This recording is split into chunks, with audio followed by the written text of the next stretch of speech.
Hello, good morning.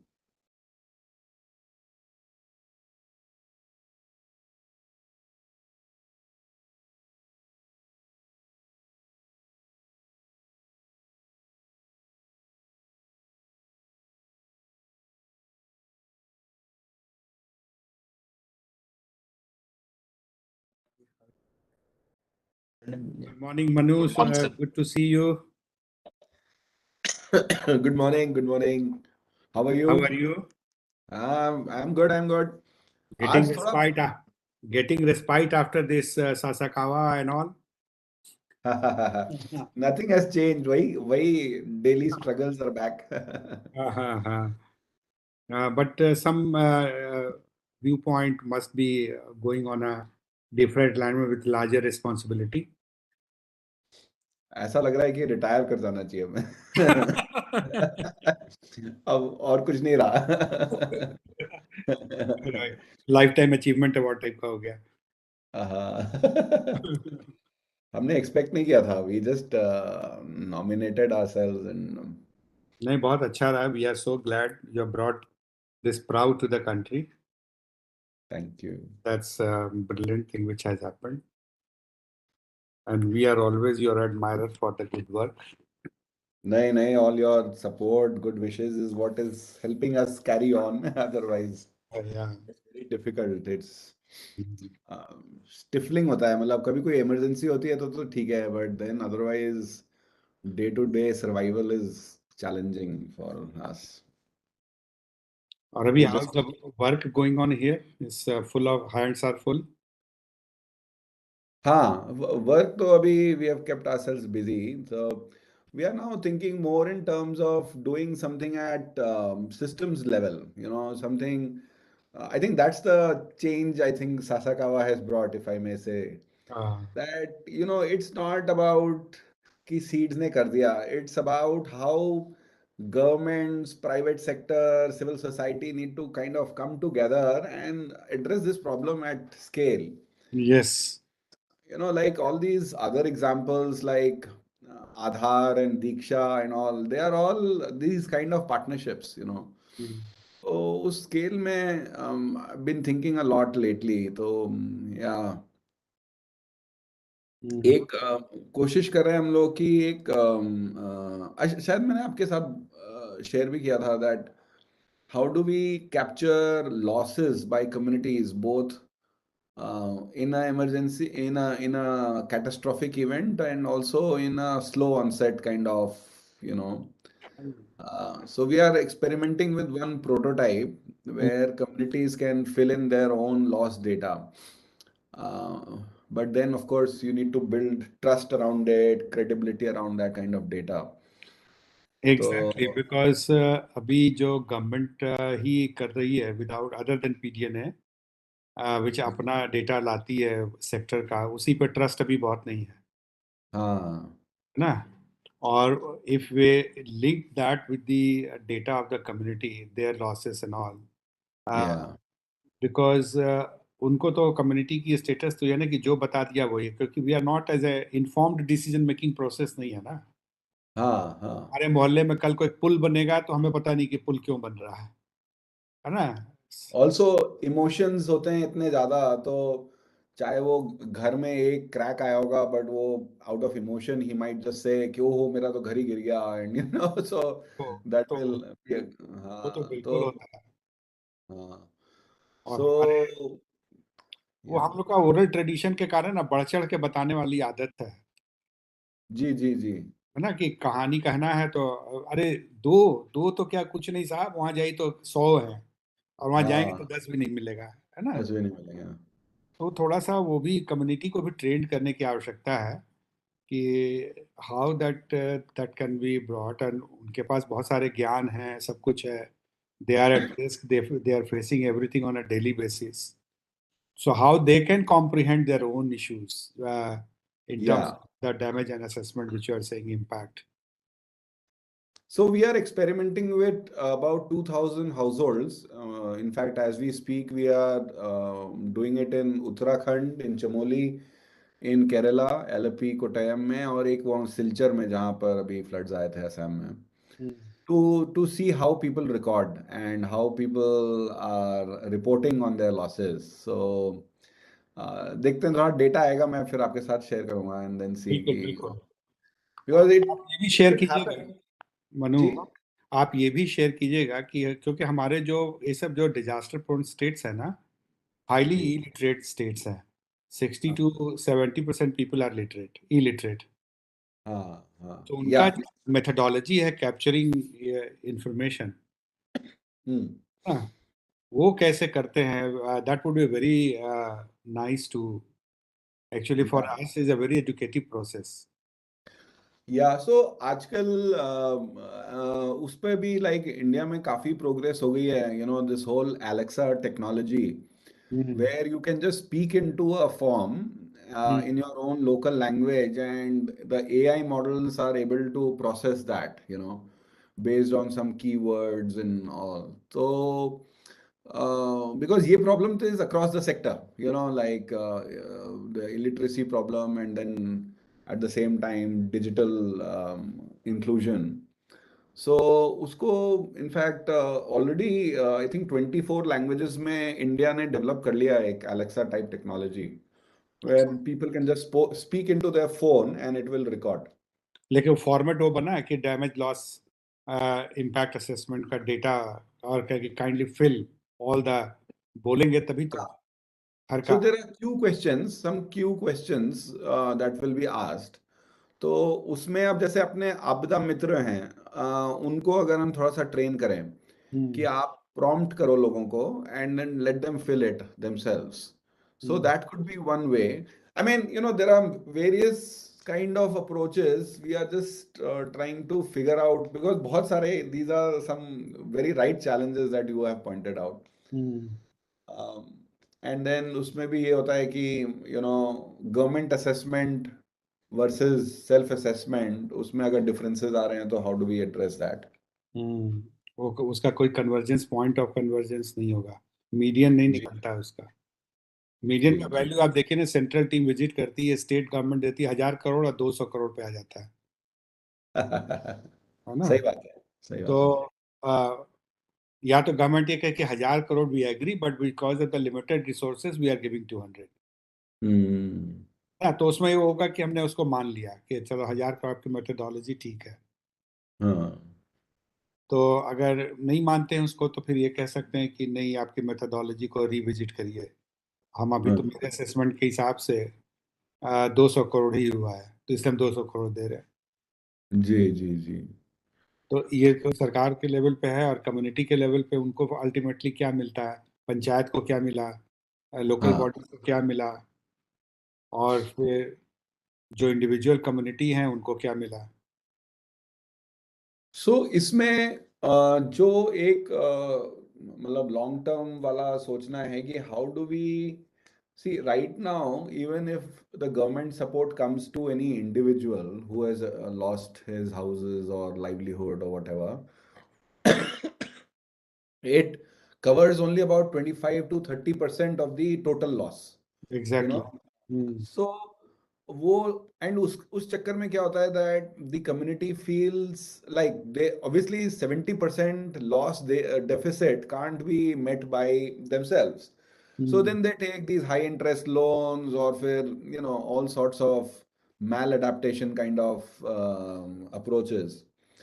So our idea is that Santoshji, that we can maybe create something like an Amazon where we the loss registering community is on left side, and of course government is the primary that 30%, but वो 30% को हम 50% कर सकते हैं if NGOs, if private sector, even MFIs, micro finance institutions have a visibility. तो मेरा दो तीन वो ईसैफ वगैरह हैं, उनसे भी बात हुई।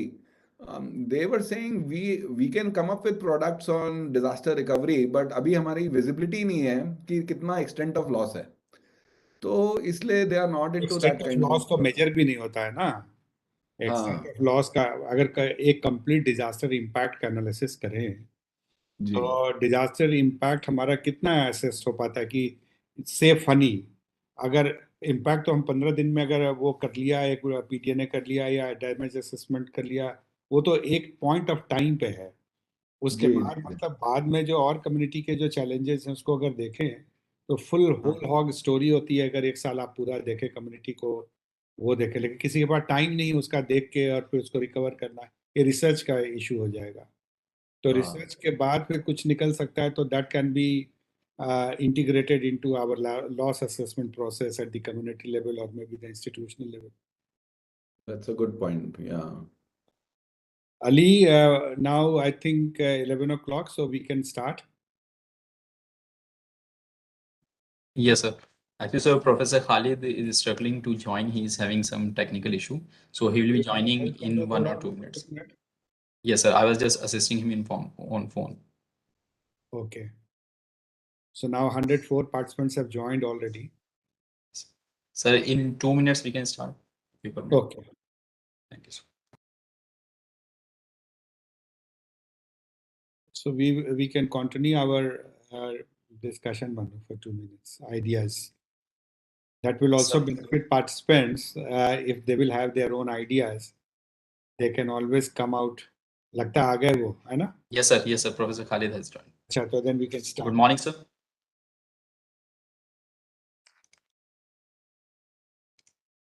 Hello, Professor Khalid. How are you?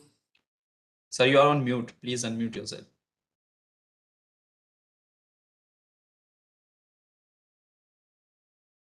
Thank you so much, sir. Sorry for some problem. No, not at all. Welcome to the board on this panel. And after that, this our friend Dr. Manu Gupta is also here. We have our another panelist, Namrata Sharma. So over to you, Ali, for starting formally the whole of the process. Thank you, sir.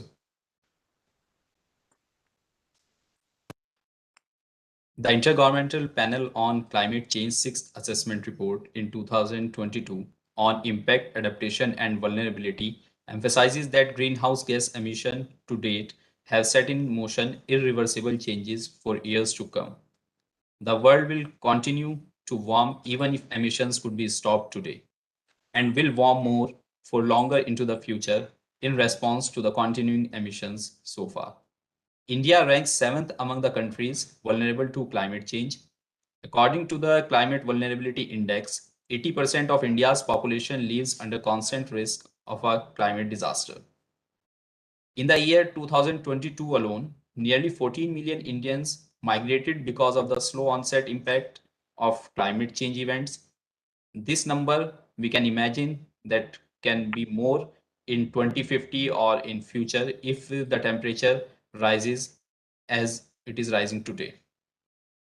As the effect of drought, floods, and cyclone intensify, more people are likely to lose their lives and livelihoods. Science tells us that the sooner we respond to climate change, the lower the risk and cost will be in the future. Climate change is affecting our lives and livelihoods in many ways, including lower air quality, increased illness and death, higher energy costs, and damage to the economy. In addition to reducing these impacts, responding to climate change can bring a wide range of benefits and opportunities to a community, including energy security, new jobs, and social and economic equity, which will eventually make it a more desirable place to live. So, in this context, National Institute of Disaster Management is organizing a webinar on community and climate change impacts, adaptation, and vulnerability, challenges, and solutions. To find out the solutions to the challenges for building resilience towards climate change mitigation and adaptation, taking a community-based approach in convergence with the Prime Minister's 10-point agenda on disaster risk reduction and global sustainable development goals. So with this, I take this immense pleasure to thanks the Executive Director of National Institute of Disaster Management for providing this opportunity and giving us a platform to organize this program. I would like to introduce the eminent set of panelists today we have. We have with us Professor Santosh Kumar sir, who is also the convener of this webinar. Sir is the professor and head of governance and inclusive disaster risk reduction and disaster response and recovery divisions at National Institute of Disaster Management. Welcome, sir. We have with us Dr. Manu Gupta. Dr. Gupta is a co-founder of SEEDS. SEEDS is the recipient of the prestigious Subhash Chandra Bose Abda Prabandhak Puruskar of 2021 and also won UN Sasakawa Award for GRR on working in the field of disaster risk reduction and climate change in this year 2022. Dr. Manu holds degrees in physical planning and urban planning from the School of Planning and Architecture, New Delhi, and doctorate in community-based disaster risk management from Kyoto University, Japan. Over 26 years at the HAM, he has mobilized community-led efforts in recovery, risk reduction, and climate change adaptation, working with a wide spectrum of community across Asia. Welcome, sir. We also have with us Dr. Munawar Khalid. Dr. Munawar Khalid, currently a professor in environmental science and Dean of Students' Welfare at Integral University, Lucknow.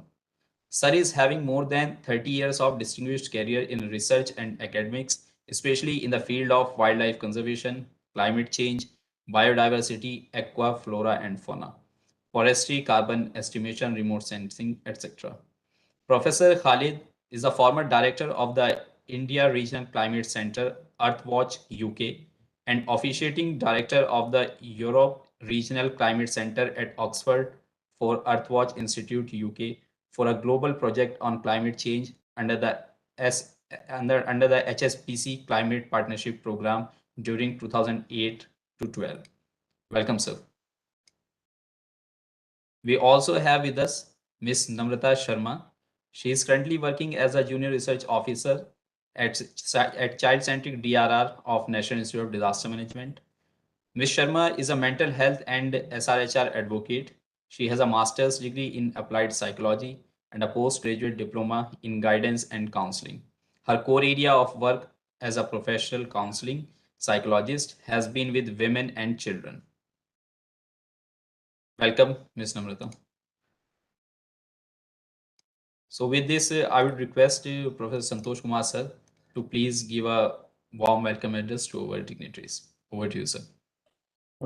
Thank you very much, Ali, and distinguished panelists, Dr. Manu Gupta, Professor Khalid, and Ms. Namrata, and all the distinguished participants who have joined from all over the country and also even outside the country. Mr.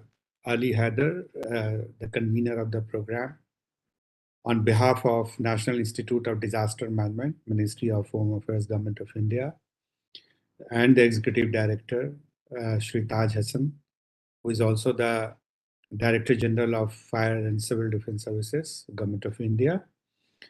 So today we are talking about that how community and climate change that's going to coexistence and impacts an adaptation process where that vulnerabilities are increasing and challenges are manifold.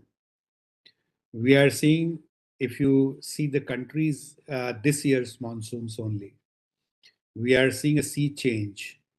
Normally we used to see that Bihar, Assam, Bengal as a state which go into the flooding.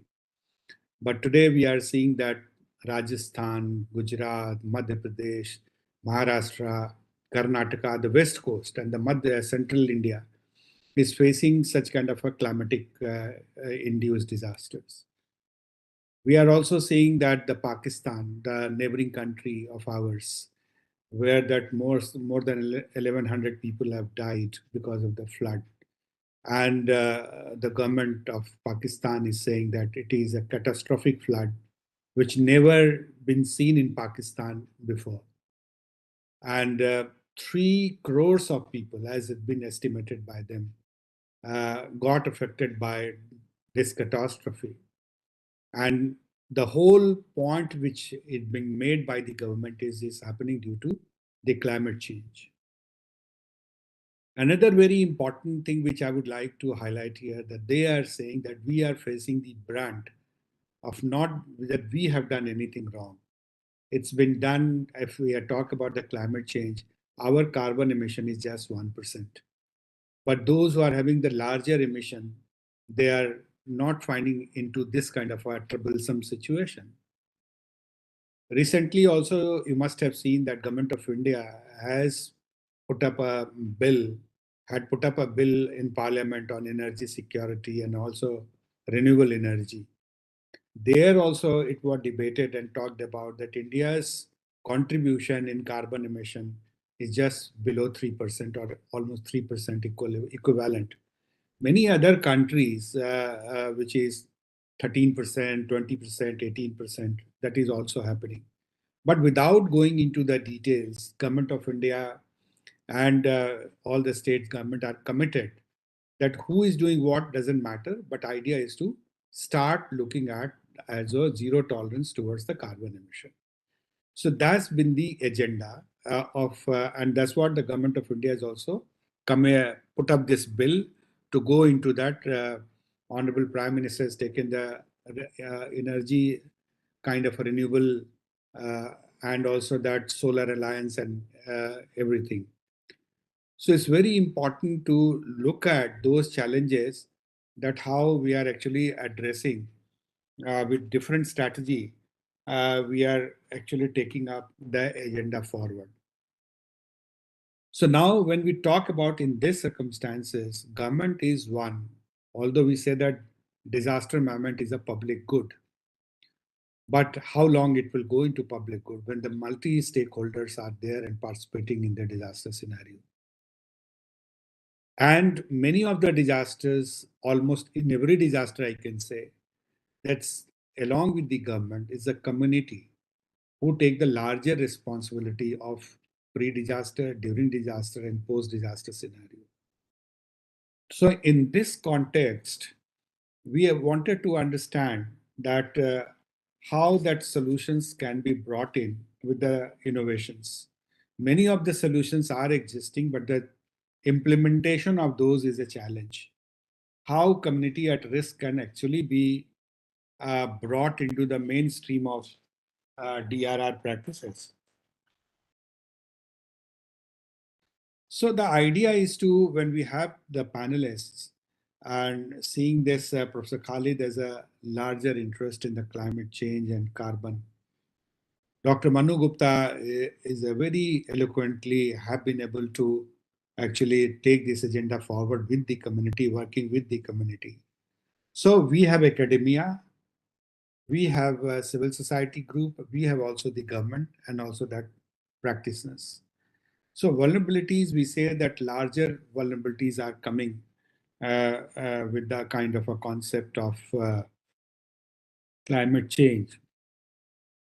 We were discussing just before starting this panel, formally, we were discussing how to make an assessment of the impact of disasters by the community and how that community be provided that kind of assistance and technology can help or not, so that their assessment is made, and accordingly we can see that how they see as a kind of a looking for a solution in the context of the damages which they are facing. Maybe we can say that how many people are actually get dead under the debt trap after the disaster. The poorest of the poor, we say that we are into high inequality. So how inequality is actually magnifying the whole process whenever the disaster impacts happens. Honorable Prime Minister has said that by 2047, we have a least kind of a unequal society. So how that that we have been working for as a constitutional guarantee under the Article 14 to 19, we are talking about that inequality should be relooked every time. Nobody would be kind of discriminated against the basis of caste, religion, sex, gender, and so on and so forth. But when operationalizing the whole actions, we are finding, be it development process or be it a kind of a post-disaster response or maybe it's recovery.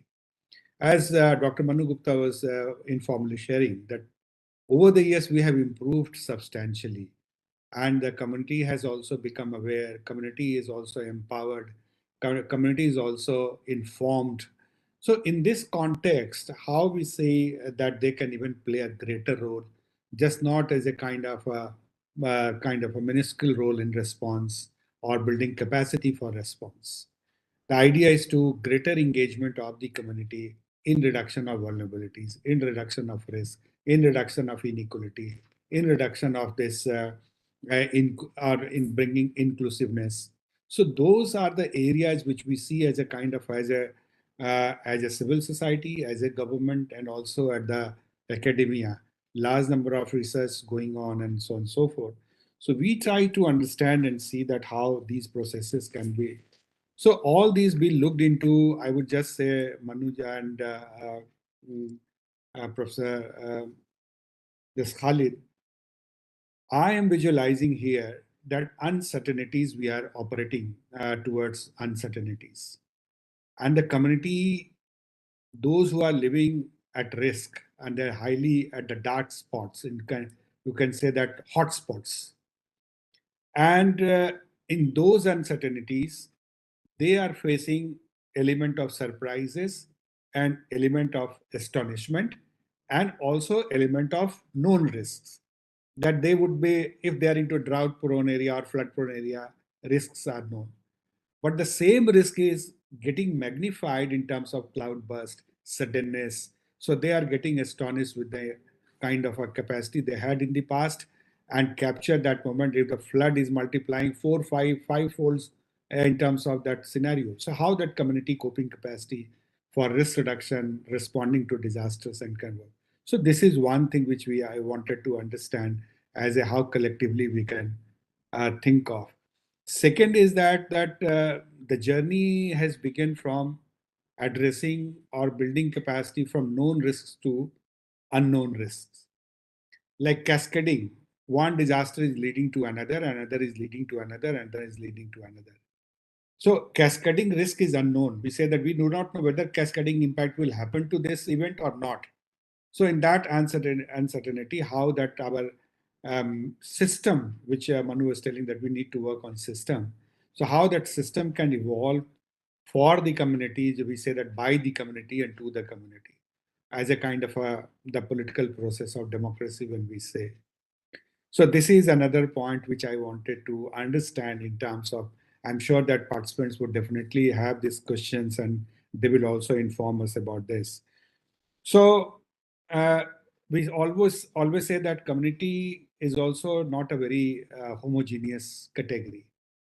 So how that heterogeneity in India, like country like India, how that community heterogeneity process can be brought in academia of research when we are talking about capacity building or civil society groups interventions where they can guide us, and how that public policy and programs can be designed for taking up this as a kind of a heterogeneity part into. And heterogeneity itself could be defined and redefined.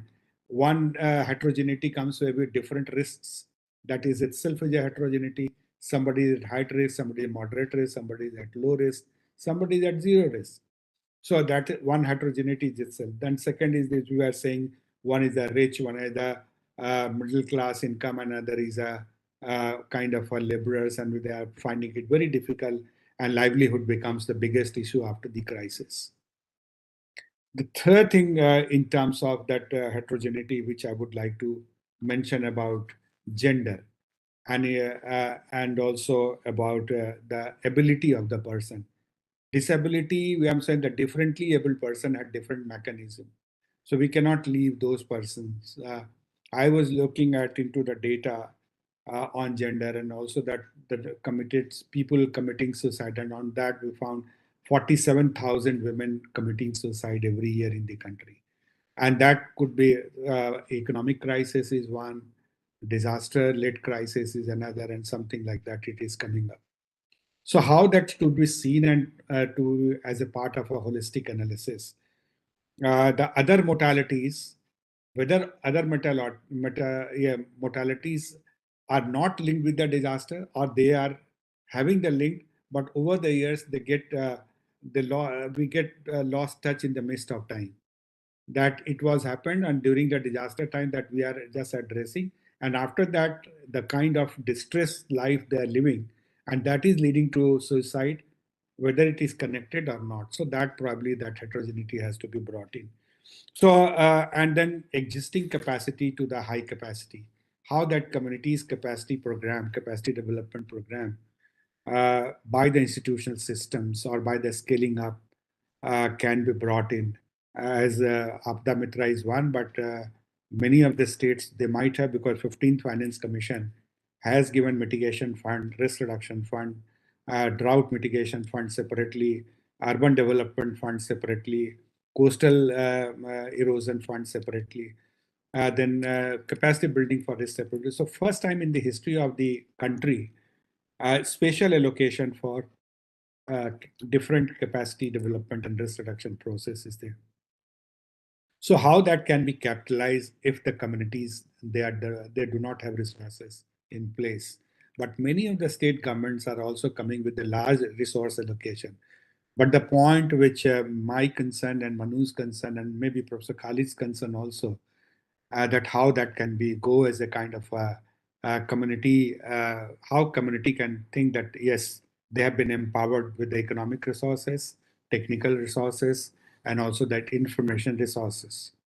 So that leading to a kind of putting them into enabling environment so that they can reduce that risk.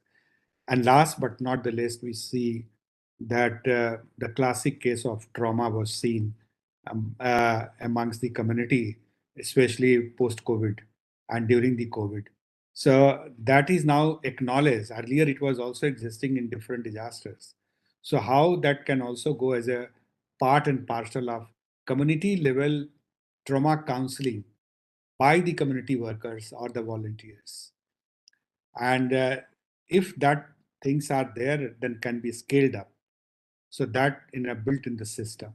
So these are the few concerns which I thought that I would be discussing and flagging with the three experts who are having.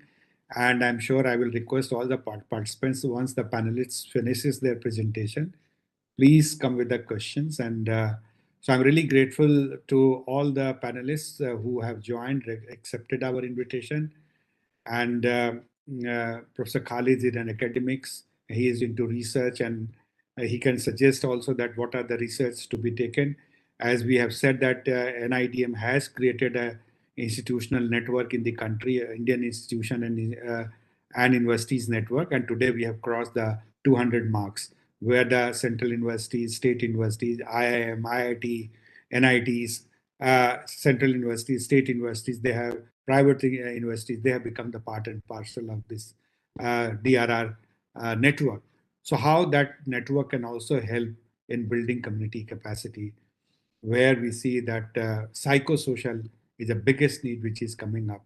So all these can be capitalized as a system. So civil society network, academia network, government own system of disaster risk management. I stop here. Thank you very much. And once again, I take this opportunity to welcome all of you. Thank you. Thank you, sir. Thank you for your initial remarks and raising the pertinent questions which we will be taking with the panelists, including you. And I hope it will be an interesting question because interesting session, because participants already started posting their questions in the chat box. We will take the questions in the end. So all the participants who are having questions, they can post it in the chat box. We will take it after the technical sessions. So thank you very much, sir. You have highlighted the initiatives taken by the Government of India and state governments to tackle the climate change and how we are having a policy of zero tolerance towards the carbon emission. And you raised the questions that how collectively we can thought to mainstream the community in this to tackle the climate change disasters, the disasters which are causing because of the climate change, the cascading risk, heterogeneity of community, how we can build the capacity of community, and of course the psychosocial issues. So we will try to take the answers from the panelists. Now we will move forward towards a technical session. So in light of the recent IPCC assessment report and other scientific findings, I would request Professor M.A. Khalid sir to please focus on this question, that what are the challenges India is experiencing and may experience in future due to the climate change, and what could be the possible solutions of those challenges in the short term and also in the long term, and also to the questions raised by Professor Santosh sir. So over to you, Professor Khalid. Thank you so much. The- So, do you have a presentation or you? I have a presentation. Share. Yes. Yes, sir, you can share, sir. Please help. Okay. I think, can you see the presentation, please? Yes, sir, it is visible. You can do the slideshow mode, sir. I can just put it up over this.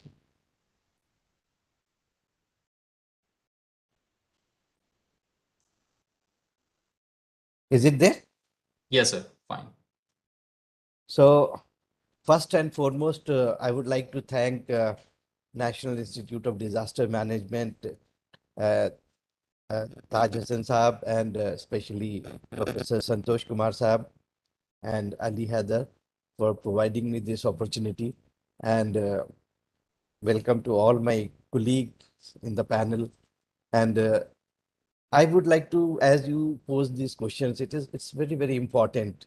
And being from research and academia, I would like to share my experiences in this, in fact, because as you all know, as a professor, we just, you all are teachers, and all the participants who have been here, they don't want to listen any lecture.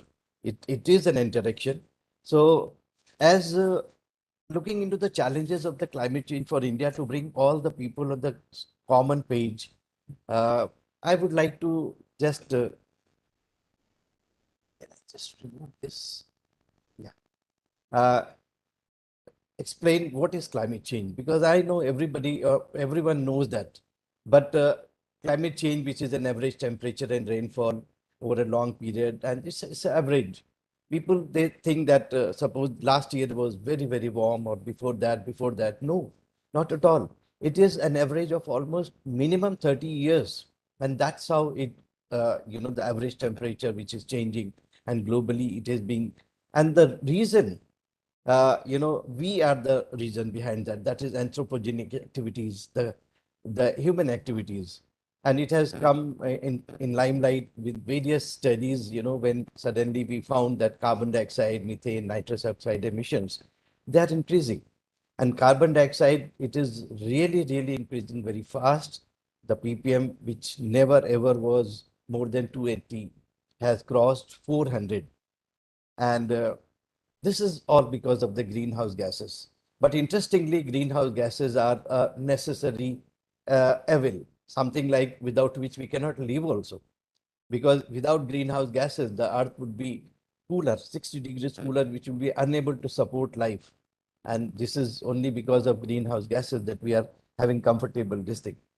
This photograph I have deliberately put up just to show that I was conducting an experiment. I was part of a very good, interesting 5-year global project on climate change. This was a global project at 5 places: US, UK, Brazil, China, and India. So this is the photograph of Oxford, Wytham Wood, 400-year-old forest in Wytham Wood, where we myself, we saw this concentration of carbon dioxide has crossed 413, which you can see over the gadget. So the climate change is actually real. This climate change is going to impact everybody, right from, it will be because of the increased diseases. By 2030, it is expected 250,000 deaths. Temperature rise, if it is 4 degrees, it will be catastrophe. And only gainers will be these vectors, these mosquitoes, these cockroaches and all, which can withstand. So vector-borne diseases will be like malaria and dengue. They will increase and they will spread out to newer places. So we will have to remap our, the world map of health. Then the pollution and pollen, this will be increasing because of so many things: drier climate, drought, dust, and some. So almost 7 million deaths is expected from the air pollution itself, and insurance cost will go up. We will be investing heavily, and I feel, there may be a saturation when a time may come when the insurances companies will stop taking because it will be too expensive for them. Well, the projected impacts of the climate change, if you can see over here, it is really, really grim picture. Almost all the sectors, right from food, water, ecosystem, extreme weather events, and major irreversible changes with every rising temperature, it will be there. I was attending an interesting conference in Oxford, and the author of the book 6 Degrees, I'm sure you must have read that book. He was discussing with me. He said, I was writing this book, beyond 5 degree, I said it will be only dooms and catastrophe, that we can't even predict anything. These are the projection of the IPCC.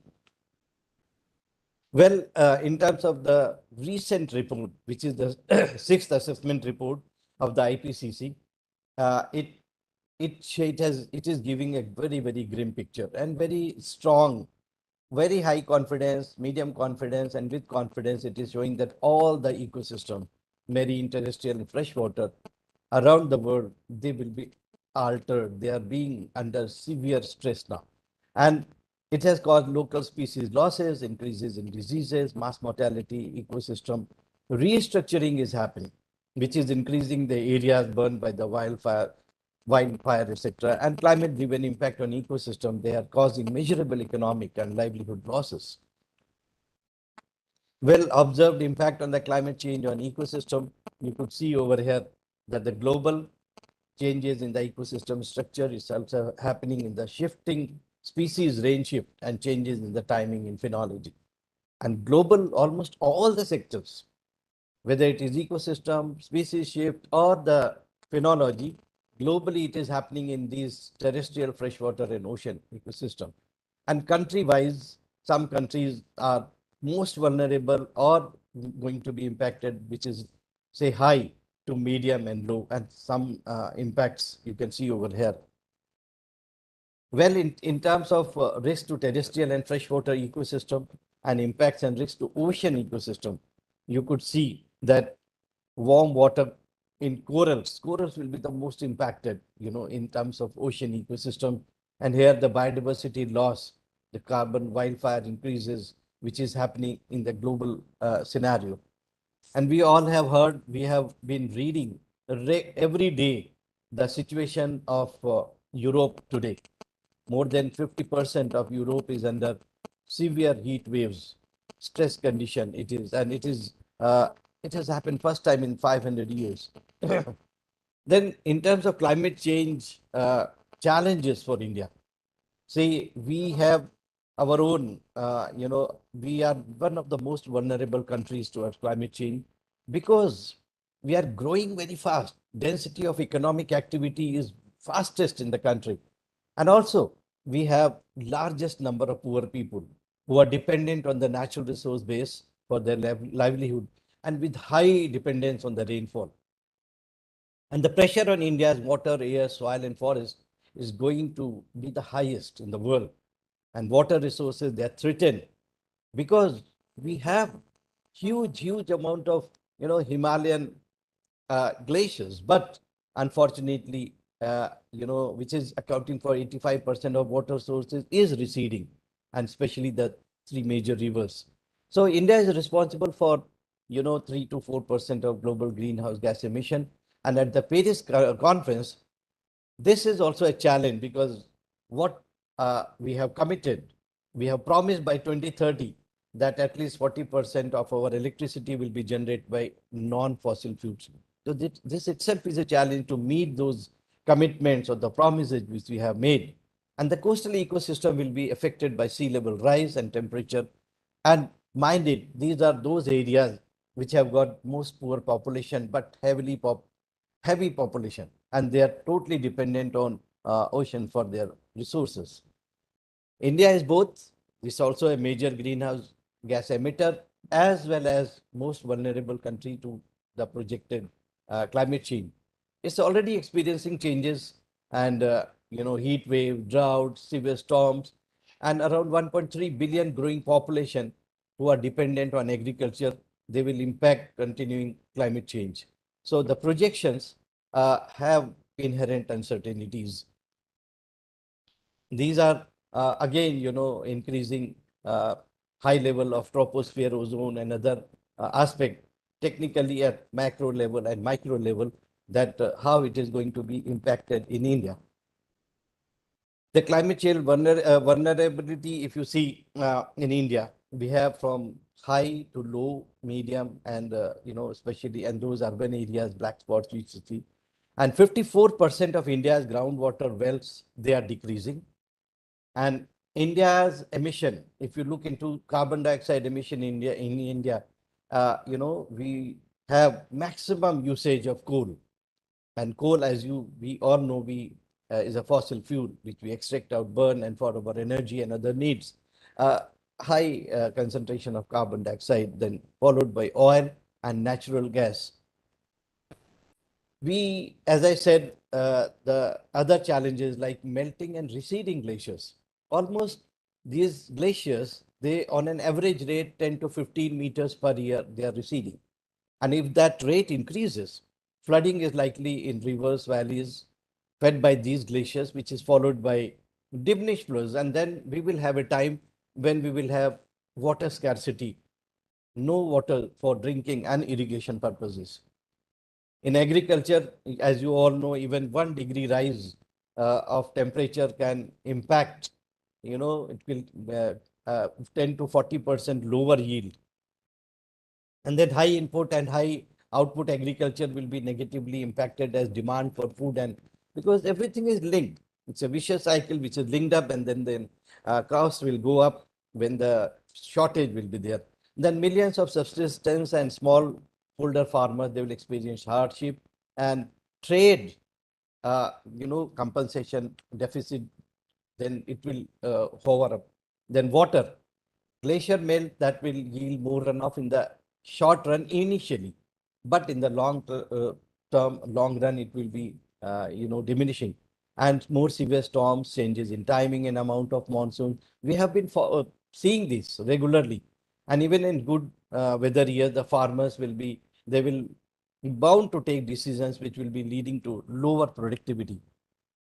And as Professor Santosh was talking about the inequality, the exacerbation of the inequality, the welfare of those who are affected and climate change and have limited means to adapt can change.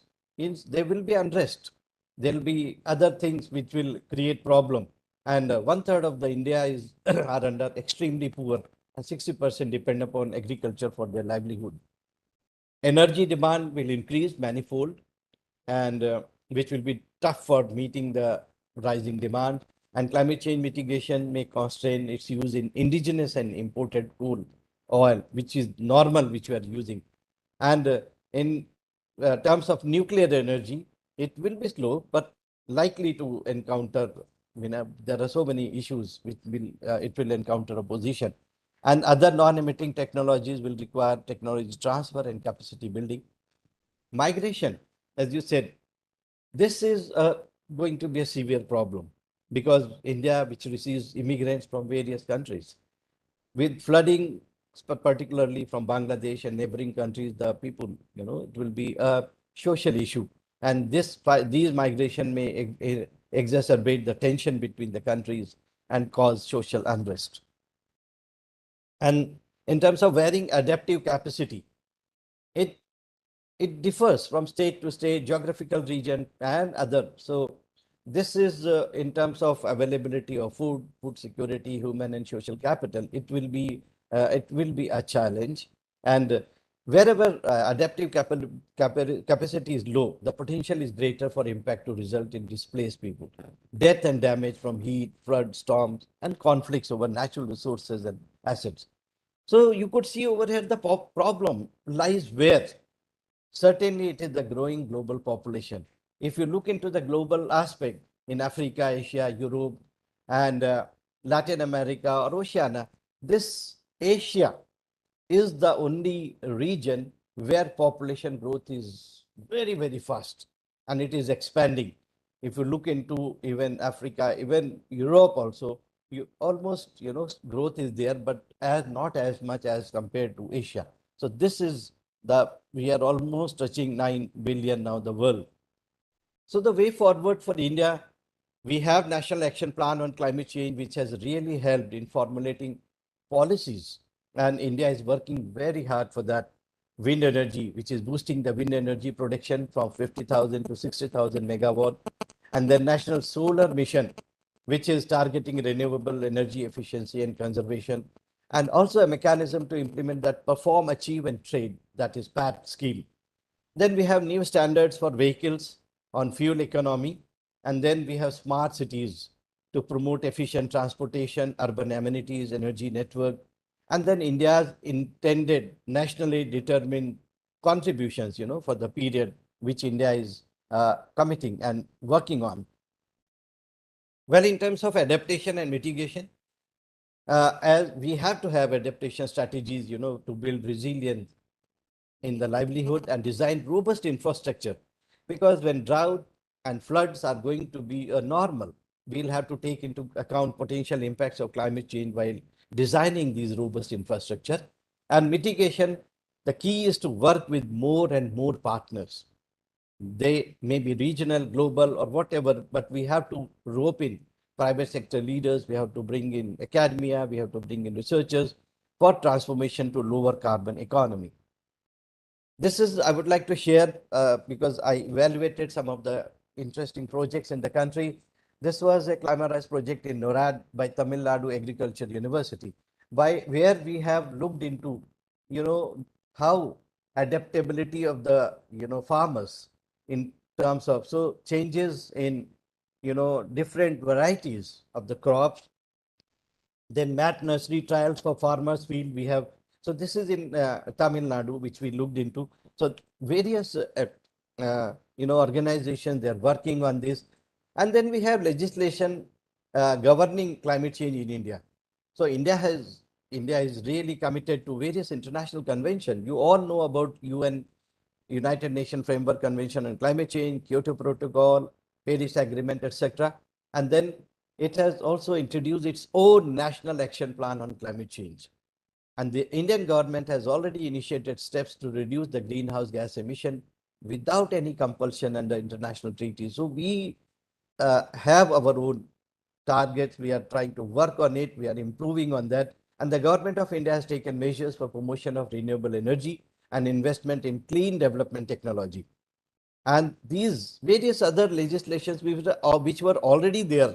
We had Air Act, we had Water Act, we had Forest Conservation Act, and with the United Nations, Conference on Human since 1972, and with that Bhopal tragedy, after that there was the addition of Environmental Protection Act in 1986.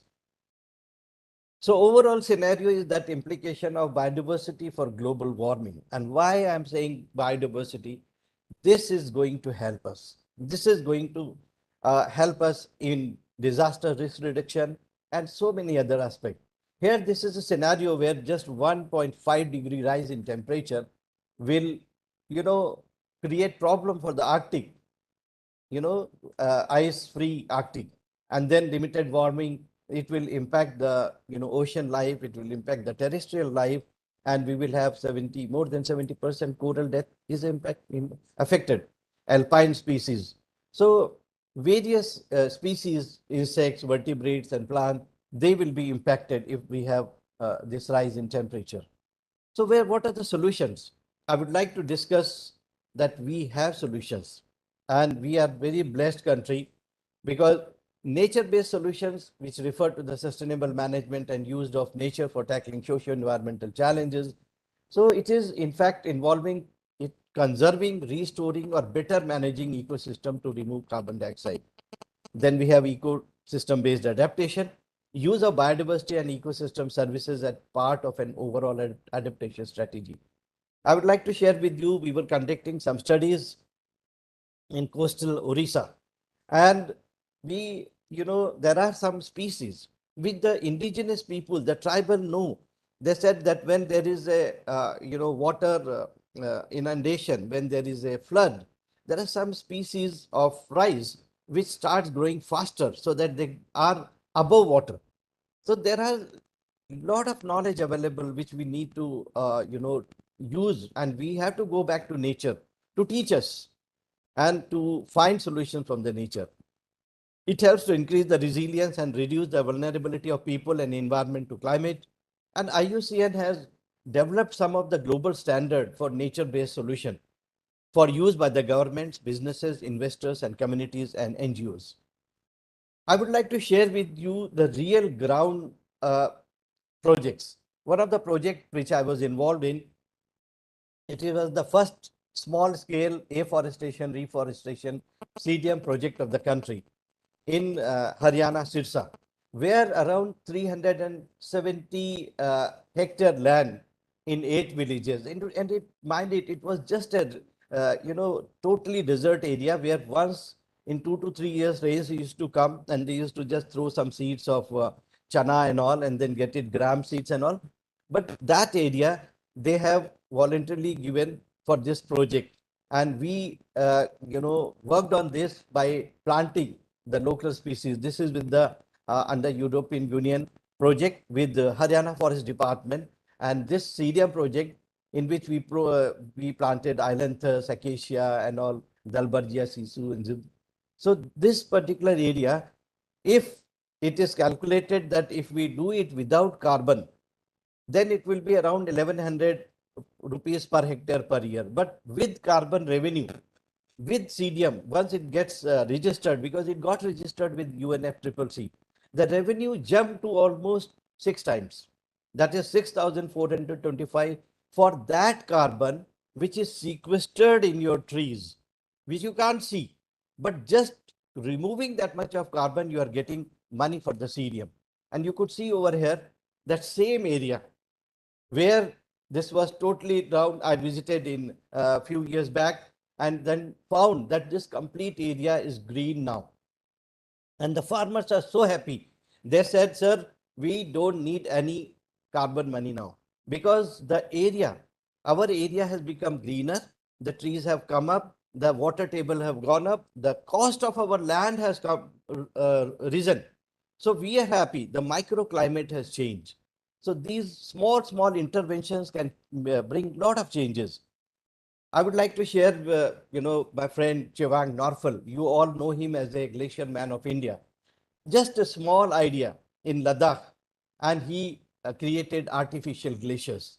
And this artificial glaciers are now helping in Ladakh to get the water during that stress period when there is, earlier these glaciers, they used to melt out and run.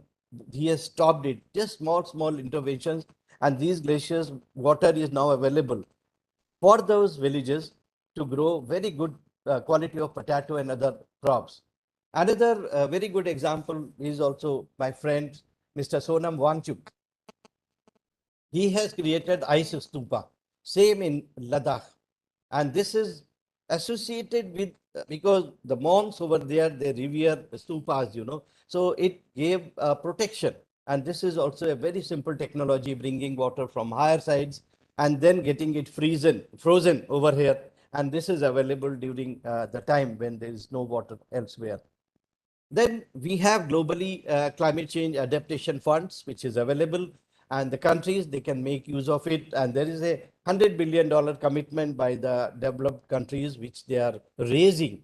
And these funds are being given to those developing and poor countries who have to develop disaster risk reduction, who have to develop mitigation, who have to, be ready for the climate disasters in the future. Here, I would like to specifically emphasize, I was director for this Europe Regional Climate Center and in India Regional Climate Center, where we have, used citizen science model. And this was my organization, Earthwatch, along with WWF and other. We did this Smithsonian Tropical Research Institute that we involved. The HSBC funded this project in which they sent their employees to us. We trained them to be a scientist for 12 days. How to calculate, how to measure a tree, how to measure the above ground biomass, how to measure the carbon below ground and above ground using all those techniques. And they helped us in collecting huge amount of information, which was fed into IPCC reports, and these involvement of local citizens to involve in these project, biodiversity projects, and this will help us in generating data on a massive scale, which few organization or few scientists cannot do at all. And India, I said, India, we are blessed country because of our biodiversity. So India's safety shield, I call it a biodiversity. We have a marine diversity, we have forest diversity, we have bird diversity, genetic, race, all these diversity, which is helping us. If you look into the biodiversity hotspots of the world, around 34 to 36 biodiversity hotspots are there. And we are blessed that India has got 4 biodiversity hotspots, and which is, in Northeast India, in Himalayas, Western Ghat, and Andaman. So this is one of the best thing that our country is blessed with all sort of ecosystems you could see. We have varied ecosystem. We have river valleys, we have forest ecosystem, we have evergreen forest, freshwater ponds, coastal ecosystem. So they provide us all ecosystem services, all provisioning services, regulating services, cultural services, and supporting services, which are, and we have seen this very recently, even in the pandemics, that we have been able to survive better because of our diversity and biodiversity. So India's ecological insurance, I strongly say, is in the endemism of India's biodiversity. We have 12% of the world's mammals, which is endemic to us. Around 5% of the birds, reptiles, nearly 45 to 46%. Though India occupies only 1% of the global forest and just occupies 2.47% of world geographical area, but we share almost 12.5% of the world biodiversity, with highest number of amphibians in the world, almost 56%, and 33% of plants. So I feel that for disaster risk reduction, climate change, adaptation, we need to just reinvent and look into our own resources, that is indigenous knowledge, our own systems, and our own way of tackling this that will help us in a great way. So I would like to conclude here with change yourself before climate change changes your future. And in fact, I would like to share a Urdu couplet over here, if you permit, that एक शजर आंगन में ऐसा भी लगाना चाहिए, a tree, you plant a tree in your courtyard, in your garden, एक शजर आंगन में ऐसा भी लगाना चाहिए जिसका साया दूसरे के घर में जाना चाहिए. Thank you so much. Thank you, sir. Thanks a lot for such a nice presentation and such a nice couplet at the end. You have highlighted the findings of a recent IPCC 6 assessment report, how the pressure on Indian environment is one of the highest in the world, and how we are committed to reduce the carbon emission by going to the 40% of our electricity by generating it through non-fossil fuels by 2030, and climate change vulnerability, varying adaptive capacity. You have highlighted the challenges and the problems due to which the climate is changing, majorly the population growth of Asia, of the Asian region, and the government initiatives and goals to achieve the global targets. You have provided the solutions that in India we have the resources, but we have to just find out the ways how we can utilize these resources in towards climate change adaptation and to reduce the carbon emission. You have shared your experience from of regional and global from Haryana to Oxford. So thank you, sir. Thanks a lot for your deliberation. Now, moving forward, we have seen that the community participation can, as Santosh sir also highlighted in the beginning, that community participation can play a major role in handling the consequences of climate change. Seeds was also a part of a user guide published by UNCRD on community-based disaster management and climate change adaptation. Now the question is that what role the community and the community-based organizations are playing and can play in future in combating with the climate change and the disasters that are associated with it. So I take this question towards Dr. Manu Gupta to address the issue and to how we can mainstream the community participation in climate change adaptation. Over to you, sir. Thank you, Heather, and very good afternoon to all. It was a very eloquent presentation by Professor Khaled. So I'm feeling a little jittery about what I have to say because he's been very comprehensive. But also thanks to Professor Santosh and Mr. Taj Hassan for inviting me to speak. So primarily, being a community practitioner, I'll be speaking more from experiences on the field in more than 35 to 40 emergencies that we have been part of over the last 3 decades. So, but let me step back a little bit and give you a little perspective. Now, of course, Professor Santosh mentioned about the 15th Finance Commission, which is a game changer in many ways, and I agree with him. But this game change happened primarily because we were noticing that 80% of all the funding in disasters was being spent in relief and recovery, you know, and that was growing from the previous decades of the 1980s. Annual spends of 14,000 crores to now annual spends of 29,000 crores.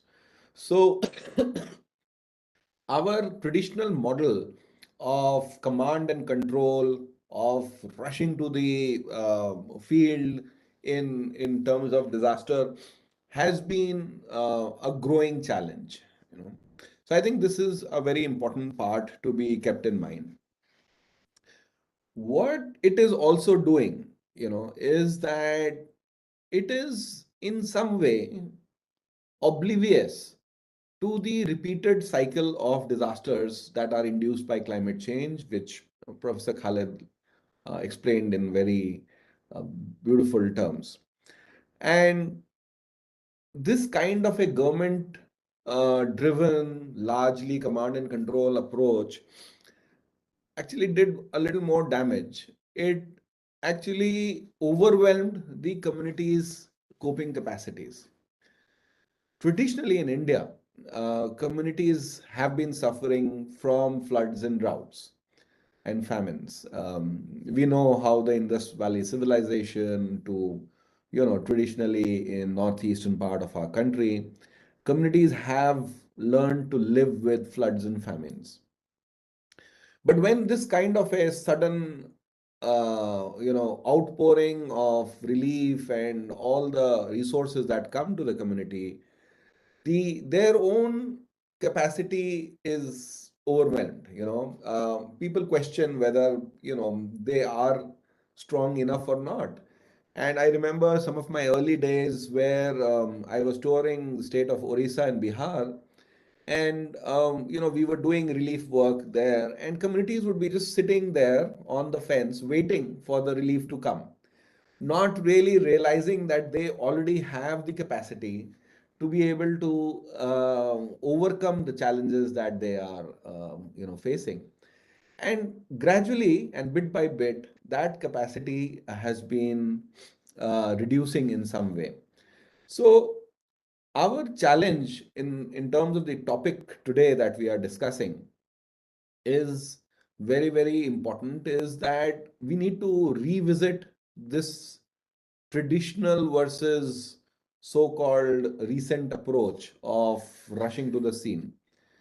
And especially as was spoken earlier, the climate change is pushing us to the edge. The number of climate-induced disaster events, as is very well documented, has doubled from what it was in 1980s to what it is in 1990s. And considering that we are already 1.2 degrees Celsius, it is expected that there would be at least 5 to 6 disaster events in this world every day. by the time 2030 is reached. So if that is the rate of change, sudden rapid increase, obviously government's capacity cannot increase infinitely. You cannot keep on adding battalions of NDRF, and you cannot. And I think government did the right thing to introduce this concept of community volunteers, the Abda Mitra, because essentially what that means is you need to come back to what has been traditionally the strongest point of Indian community ethos, which is that I and my neighbor are the best disaster managers and we will support each other. And I think this aligns to what Professor Khalid said in his beautiful couplet. So, what we are looking at is a very rapid increase in number of people who are exposed to the climate disasters. Last year, at Seeds, we did one study. So, out of the 728 districts in our country, we found that about 225 districts are climate hotspots already, you know. And going by the 2011 census, the population there was 270 million. So we are estimating that if the current growth rates are continuing, then by 2030, 316 million people will be affected by climate impacts, disasters every day, losses of livelihood, losses of life, trauma, and all sorts of rising medical bills because of the increased vector-borne diseases, etc.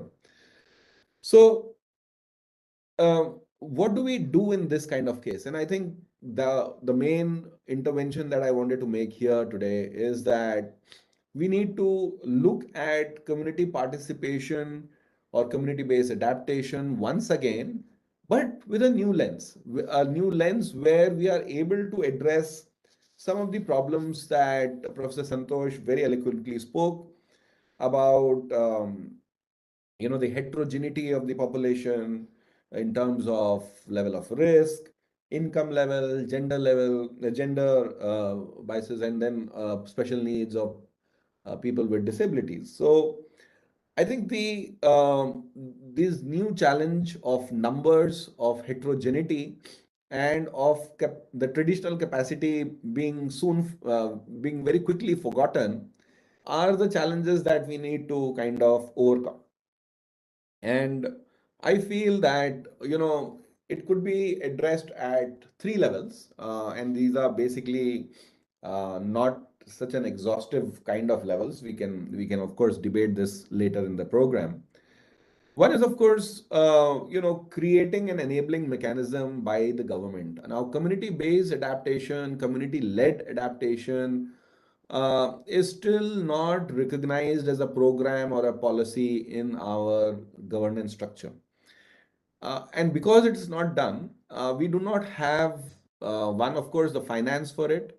Second, there are no norms and standards. Of course, you mentioned, sir, about the IUCN standards for nature-based solutions, but again, very limited literature in that area. Many people struggle as to what constitute good adaptation practice. And I think those standards need to be set at national level. The second, of course, is a community-owned process that is simple, affordable, and acceptable. Um, the reason is that we are looking at scale, but we are also looking at a very differential kind of approach. I'll give you one example. Currently, thanks to the rapid development that has taken place in our country, most of the disaster affected communities get a direct bank transfer, a DBT, within 48 to 72 hours in their account. It's an area-based relief work that is done, which is being very well practiced across India in many, many states. But then it is area-based. So even if you are not affected by a disaster, you get the same amount as a poor family who has lost his entire house and belongings. So I think a differential approach, which is simple, affordable, and acceptable, is required. And third level is at the individual household level. What are practices that they can adapt? And again, I'll come to a few examples on what can households do in terms of adapting to climate. So in the last few years, of course, excellent examples shared earlier, but I would just like to add to those practices.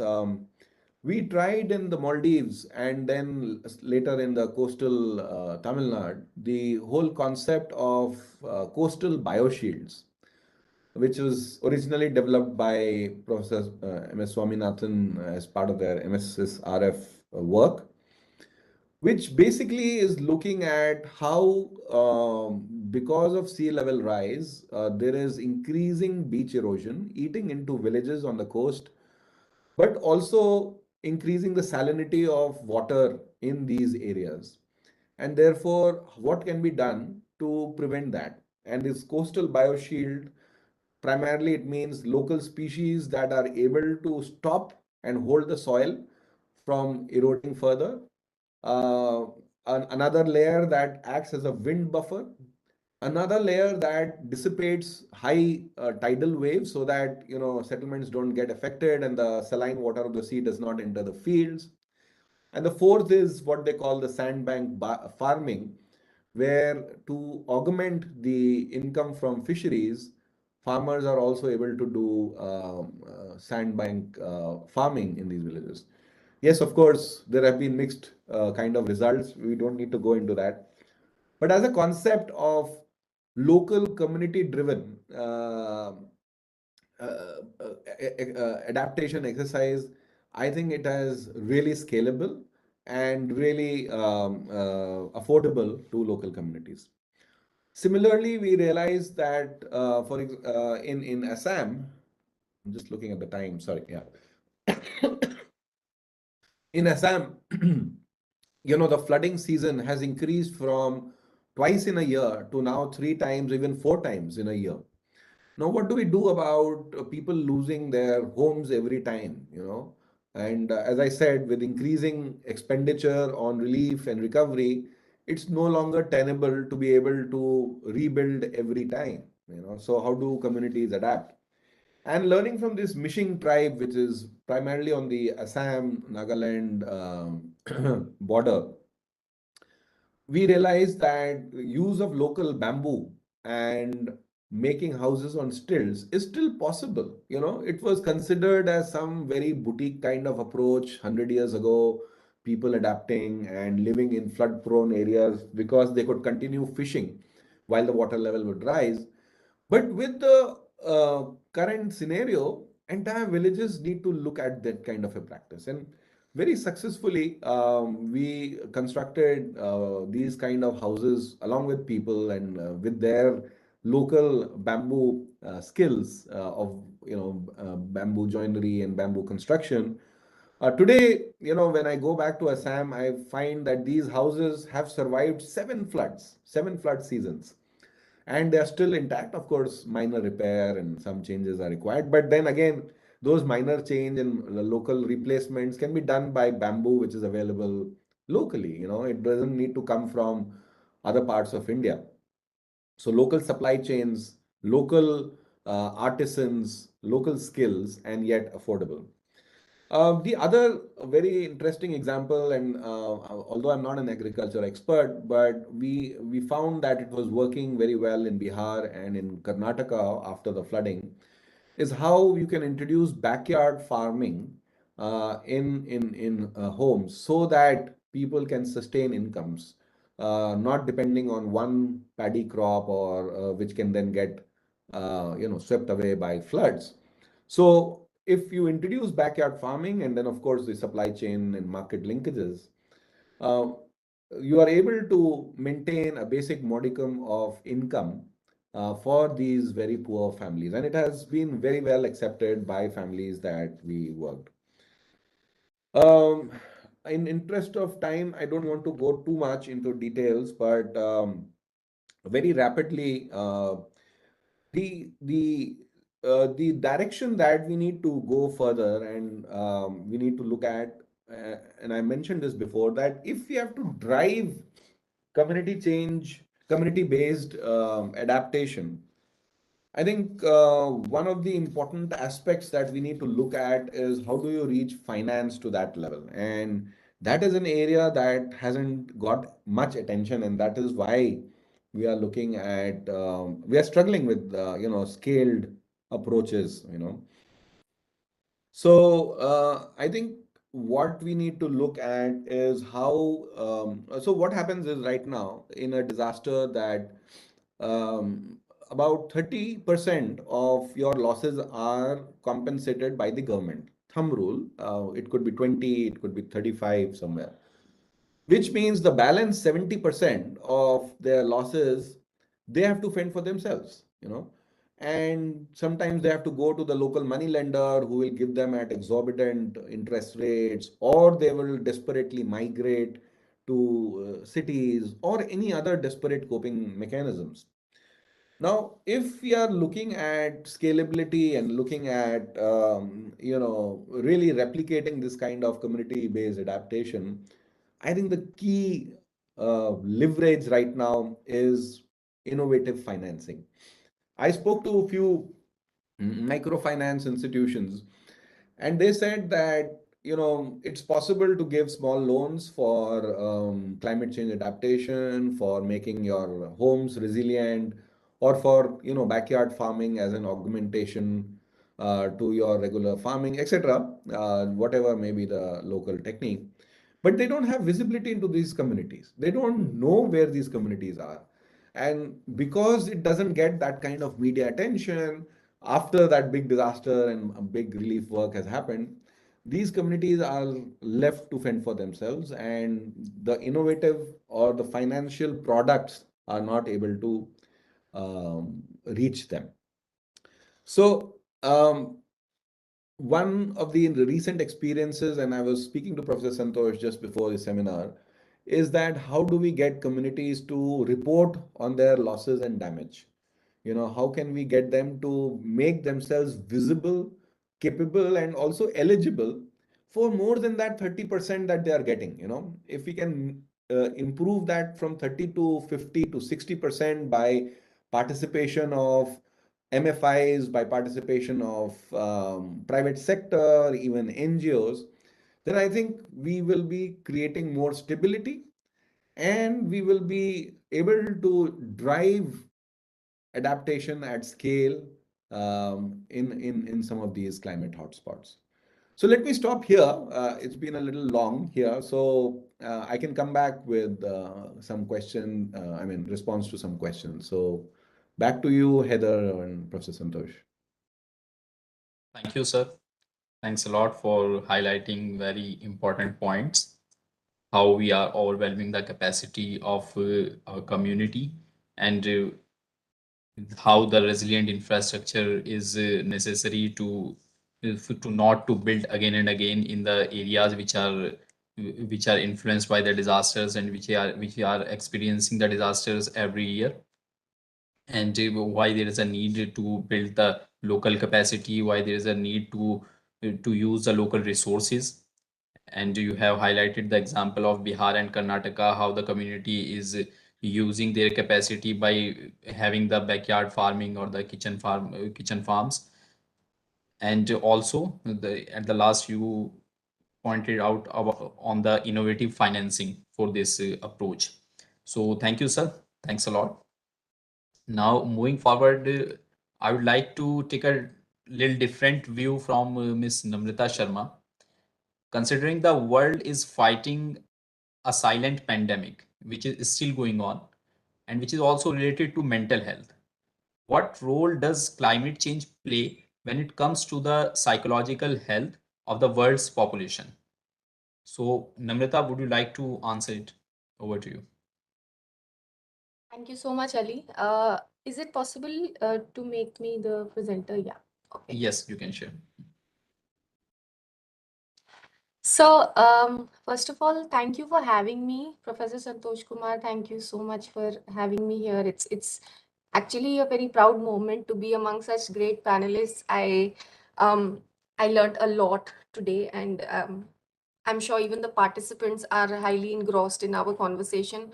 And because I've been seeing such amazing questions coming up, I will not take long. I will only move my presentation like in 10 minutes and covering like the actual impact, not going deep into the studies and everything. But definitely there has been a lot of research that has been done lately regarding the impact of climate change. Not just climate change, climate change comes with a lot of other impacts, disasters, that are now causing even more damage. Another thing about psychological health is that it cannot be seen instantly. The damage, like we see a building falling down, we see a lot of financial damage, we see people dying, that is like on the spot, it's in front of our eyes. Why we call this a silent pandemic is because something that happens in our lives, or when a disaster strikes in a specific location, post that disaster or crisis, maybe within 6 months or a year, you see the impacts, and it slowly creeps into the people's minds. And the problem with the current population is, of course, 20 years, if I were to go 20 years back, things were very, very different when we were still studying psychology, and my professors would often tell me that there is going to be a very, very significant need of psychologists and psychiatrists 10 years, 20 years down the line, which is actually coming true. And we still need a lot of people because there are lakhs and lakhs of patients and people or clients just on a few psychologists. So why are we feeling the need to actually focus on mental health? Um, Sirs have already, our other two panelists have already talked about crisis, what climate change is doing to our country, the current status. So I will not talk about the technical issues, but why is it important to talk about it according to the younger generation? Now, there is a huge difference between the attitude of the younger and the older generation. The way they perceive climate change, the way they want to work towards it, careers and money and their future prospects do matter, but climate change has become a huge part of their lives. And do younger people actually care more than older generations? Yes, surveys and studies have actually um, proven that the generation Z and millennials view this as the most important concern, because probably 40, 50 years down the line, 100 years down the line, they're going to be the future, and they don't want to live in a world where they are struggling for basic needs. Right now, the young view perceives this as more important because they are yet to face a lot more challenges, and this often leads them to a lot of apprehensions regarding their future, and it also leads them to eco anxiety. There is a term that has recently come up, it's called the eco anxiety, and a survey of adolescents and youth aged 16 to 25 has found feelings of helplessness and distress. So we all kind of have an idea what anxiety is. Just relate that to what a child perceives their future to be like when it comes to climate change, and that's what's eco anxiety called. It causes a lot of distress. They constantly think about it. They are confused. They probably don't want to choose careers that damage the earth, and so on and so forth, and it kind of takes their life to a different channel altogether. India has featured among the countries with most climate related distress among youth, which also means that the mental health issues in the youngsters related to climate, or if we call it eco anxiety, is also the highest. Now, coming to the actual question that Ali asked me, what is that impact? How do we see that impact in the mental health of people? It is definitely the first very observation that all the young, now also you need to understand, now I'm talking from the perspective of young people more, because yes, they are the future. Older people, our adults, are also facing these concerns, but the very primary change that we all are feeling currently, that the direct impact is the change in environment, the change in temperature. the rising temperature. And the actual correct temperature to feel comfortable for any human being is considered to be 22 degrees Celsius. The outside temperature can affect the risk of onset of continuous mental health disorders. How? I'm not even going to talk very technical here. Imagine, in fact, I have a few examples further.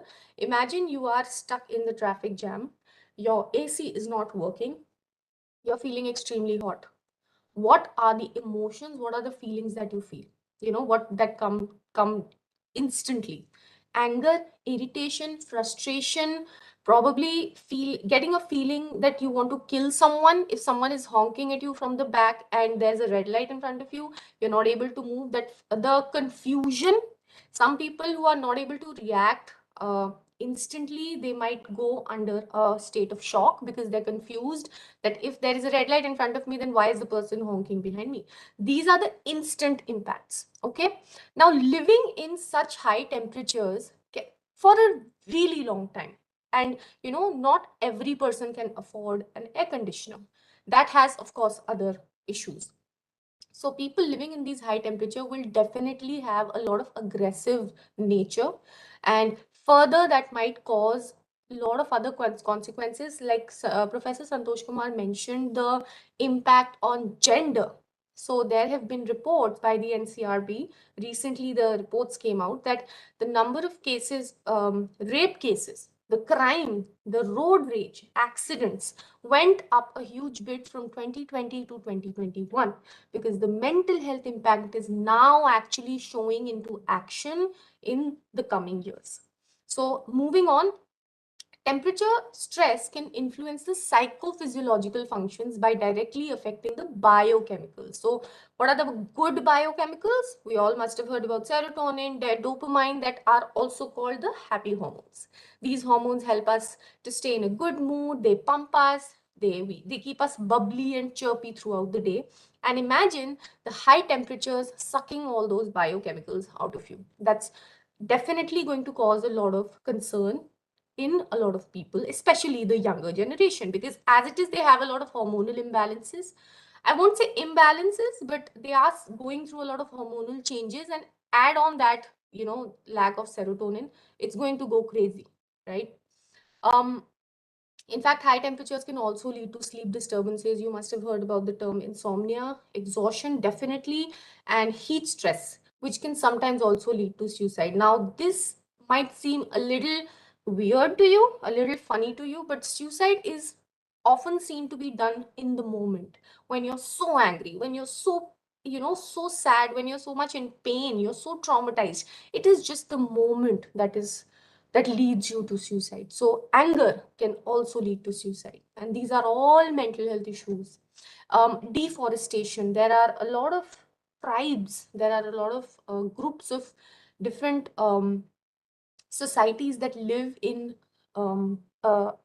forest areas, and moving out of their homeland because of deforestation can cause a lot of concern. It can literally you know just simply, when a person loses their home in a disaster, due to the earthquake, or maybe due to a flood or a cyclone, when a farmer loses their land because of a flood, all those kinds of feelings lead to trauma. It leads to, like, imagine someone stealing, or you hear the news of someone really close dying. That is what leads to that grief. It's almost equal to that. And in fact, in India also, you must have heard about news where the number of suicide rate among farmers has been really, really high. In fact, in the NCRB news, I also came across one point where they talked about the daily wage earners were found to be the highest at risk for suicide, because they were not able to feed their families, or not even able to earn that amount of money that they could eat once a day. So all these are mental health concerns, and you cannot see the direct impact. It is like a chain. It will happen one after the other, and ultimately it will end on your on your mind, on your mental health, and lead to possible disorders or even suicide. And as you can see, I have listed down so many other impacts. Slow change in environment due to climate change, like changes in usual weather or rising sea levels, will cause acute or chronic psychopathological trauma and shock. PTSD, which is also called post-traumatic stress disorder. Post a traumatic incident, the stress that is caused can be called PTSD. Depression, we all have heard about these terms very commonly. Our Prime Minister has even highlighted that depression has become a very common problem among the Indian population. I'm glad that people are talking about this more often. Anxiety, suicide, substance and alcohol abuse, aggressiveness, violence. Also, you must understand aggressiveness leads to a lot of gang-like behavior. Sexual assault cases are on the rise. Domestic violence, women are among the vulnerable group along with older people as well as children, and so on and so forth. There are endless reports of such psychological impacts due to climate change. And of course, just to briefly educate you about these terms that we very commonly use in our day-to-day life. Stress. Now, what is stress? Stress is a feeling of emotional and physical tension. Stress can cause uneasiness in the stomach, while it can also cause an uneasiness in your thoughts, in your emotions, right? It can come from an event, an individual, a thought of going to a specific place or an object. It can also be because of a memory. Stress can be caused due to several reasons and lead to frustration, anger, and nervousness. Now, like I was talking about the NCRB news, the report that came out, it mentioned that crime against women rose by 15.3% in 2021 from the previous year. Maximum rape cases were reported in Rajasthan. Namrata, Yes, sir. I would suggest, in brief, can you just focus on how that community level this facility can be created for stress and approach, and Right, sir. Yes, sir. then we will have question answer. Yes, sir. I'm almost done, sir. I will. So, community-based support is extremely important, and no matter how how big a family you have, how educated or uneducated you are, community definitely plays a huge role. What kind of systems are available when you're suffering from such kind of mental health issues? So I have put in one slide where I want to talk about these institutions that are available free of cost for those people who feel like they are suffering from some kind of stress or psychological issue.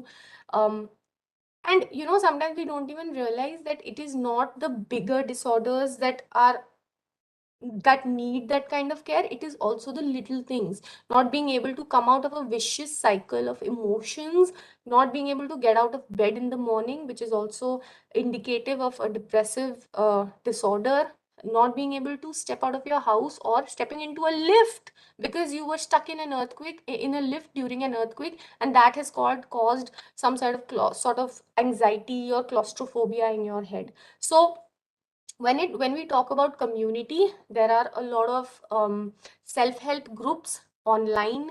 There are therapists, private and government um, officials. I would highly recommend, if you want to seek help, you must visit a government hospital, which is actually free of cost, first of all. Second of all, government hospitals will always hire psychologists who have an RCI license. Rehabilitation Council of India provides them a license, and they are highly equipped. These are a number of hospitals in New Delhi that provide such kind of mental health services. NIMHANS, actually one of our most renowned institutes in India who provide mental health services, has come up with a free helpline. They collaborated with the government of India and they opened several mental health cells all around India so that people could seek help through telephonic conversations. So if there is a possibility, you can reach out to these hospitals. If not, you can visit a website called ncrt.com, .gov.in, and on NCRT you will find a list of counselors. It is a directory of counselors who have been such as me as well. I am also in that directory, and they will provide, you can call them, you can drop an email, the contact details are there, and they will provide you with free counseling. So the government of India is trying their best to put out these services. You just need to look for them. And yes, so Professor Santosh, I would like to hand it over to you. That was all from my side. If you have any questions, then please put it in the chat box. Thank you so much. Thank you, Namrata, for such a brief and impactful presentation. Yeah, you have highlighted the eco-anxiety and the instant and long-term impacts of rising temperature and changing climate on the mental health of the people and the community, how people are getting aggressive, how they are experiencing different symptoms and conditions of trauma, stress, and anxiety and all. So thank you very much, Namrata, for sparing your time. Thanks a lot. Now, moving forward, I would like to go to Santosh sir. Sir, as we know that there is no, you were also highlighting, and Dr. Gupta and Professor Khalid also highlighted the community role in climate change adaptation. We know that there is no substitute for community action and participation in the effective management of any disaster. Greater community involvement and leadership also enables a government to keep an ear to the ground, anticipating unintended consequences of government action and taking corrective steps. Though climate change adaptation and disaster risk reduction are broadly understood to be linked in some ways, but they have not been taken yet as a holistically linked set of actions that require collaborative and coordinated actions by all the concerned stakeholders. So the question arises that how we can unfold climate change adaptation and disaster risk reduction, and what are the similarities and differences between these two. So over to you, sir.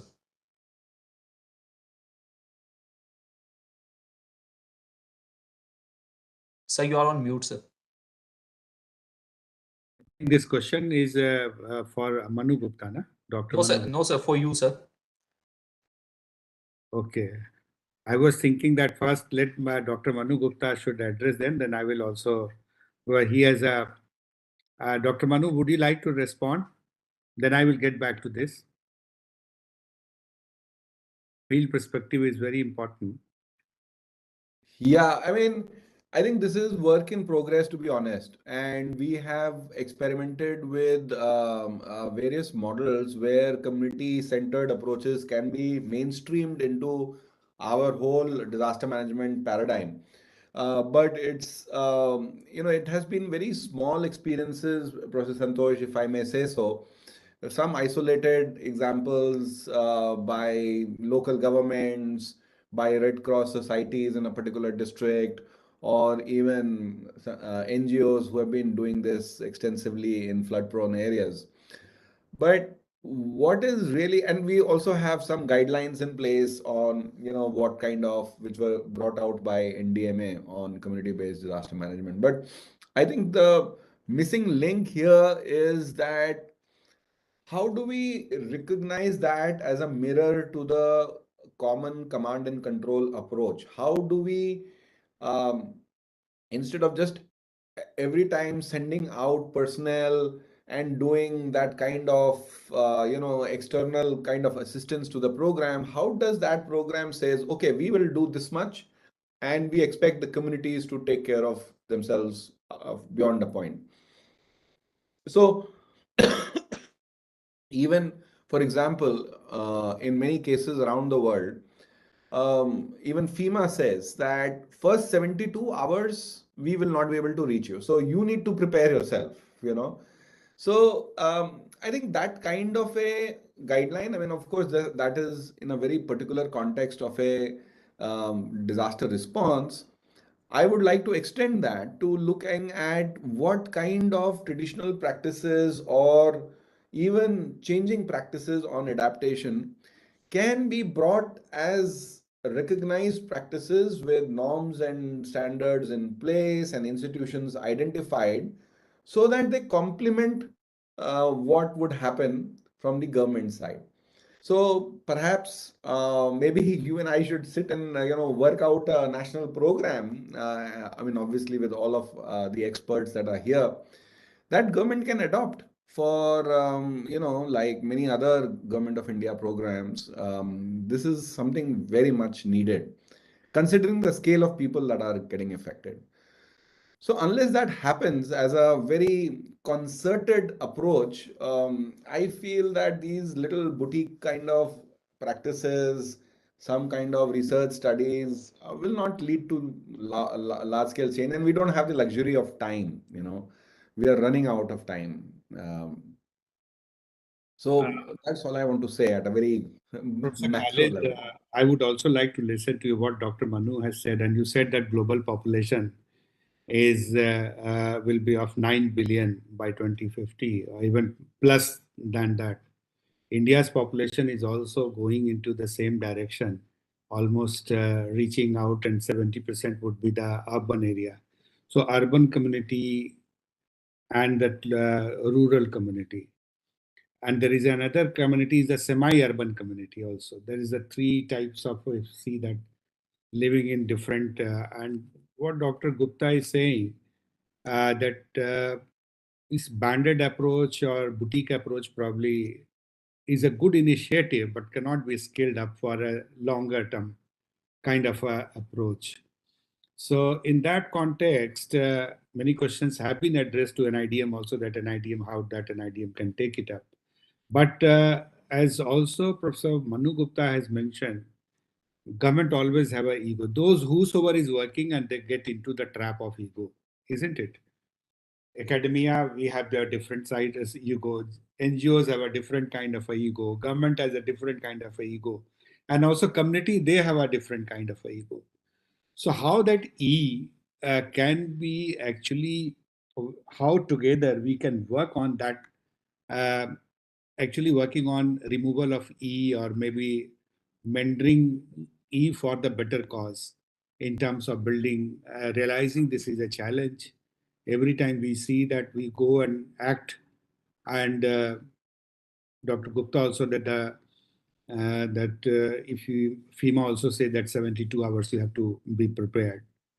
But that approach and this approach will lead to transformation. How our concern, Dr. Manu Gupta, since starting, has been talking about how to transform, how to go for scaling it up, and how to go for, and their ego is coming as a big way. So how do you see from academia, and Professor Khalid, that do you have any solution to this big E, that ego, for community-led process? Yes. Thank you so much, Professor Santosh and Professor Manu Gupta Sahab. You know, in fact, from academia point of view, we have, I think we will have to all think, and a new thing which has come up, because we are following, and so many other universities must be following. We adopt some villages around us, and they are really transformational, because if we go on adding, some, because this is responsibility, it's a not only ethical, it is also social, and also our moral responsibility, that areas wherever we academia are based in, we should adopt the villages around us, and then we should involve people, because that is empowering local people. We have started doing that. It is not charity that we go and distribute some blankets or give some those things. No, not at all. Involving community. And for that, we started a similar work, very small work, which I can share with you. Like looked into some of the ponds in the villages. We own that pond. They are the owners, but we help them technically clean that pond, remove those icornia and everything, and then help them have fisheries over there to sustain their livelihood. Very, very simple things I'm saying. So these are those things. So involvement of community is very, very important. And we have very good resource, that is our students, our young minds, who are coming right from, school to transforming themselves to colleges with very high dreams and hopes. If we catch them young at that particular stage, I think we will be doing a lot for the society, and the government will have very less work to do. They will just have to provide, support and all. But we all need to do that, and we need to go out, reach out to the society. We cannot change the whole world, but we can change the area around us. So that I strongly feel. So, Can I build on that? yeah, please, Manu, please.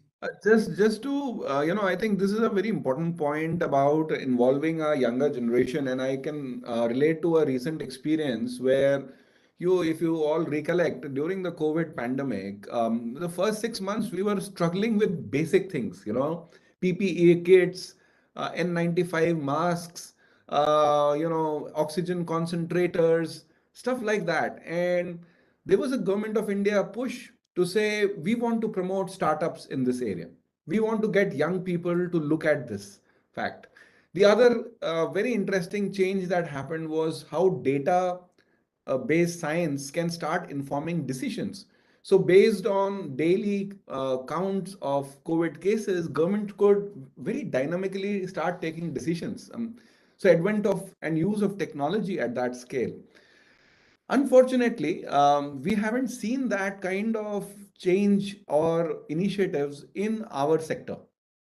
And I wonder why, because I think we did one experiment on humanitarian innovation about 3 years ago, and it is still continuing in a small way.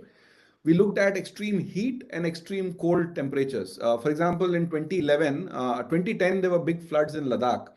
Everybody is aware of that. But in 2011, there was a huge disaster there again, and a very silent one, where 70% of their sheep was lost due to extreme cold. And this sheep is the source of pashmina wool, as all of us know. So the organizations there, and Sonam Wangchuk's organization and many other SecMol and all, came together and actually started looking at how do you take care of livestock from and protect them from extreme cold in Ladakh, something that had not happened so far. Similarly, in urban areas, extreme heat and its impact in low income settlements. And so now there are many architects and many local innovators who are looking at how do you change material to make it more insulative and therefore reduce the interior temperature, which usually is about 5 to 6 degrees higher than outside temperature. And that can be very, very harmful for women and children who spend most of their time in low income settlements inside. So I think the point I'm trying to make, Professor Santosh, is that what Professor Khalid said is very important. The young people, and how do we bring them into the main fold through, attracting them through hackathons and startups and other innovative programs, would really be a game changer in this kind of a scenario. Yeah, just wanted to say that. It's very interesting. Like somebody has asked this question, that what NIDM is doing for capacity building to enhance participation of civilians. And civilians, when we take civilians, does not mean only the aged old people and also young and everyone. Say, civilians mean everyone.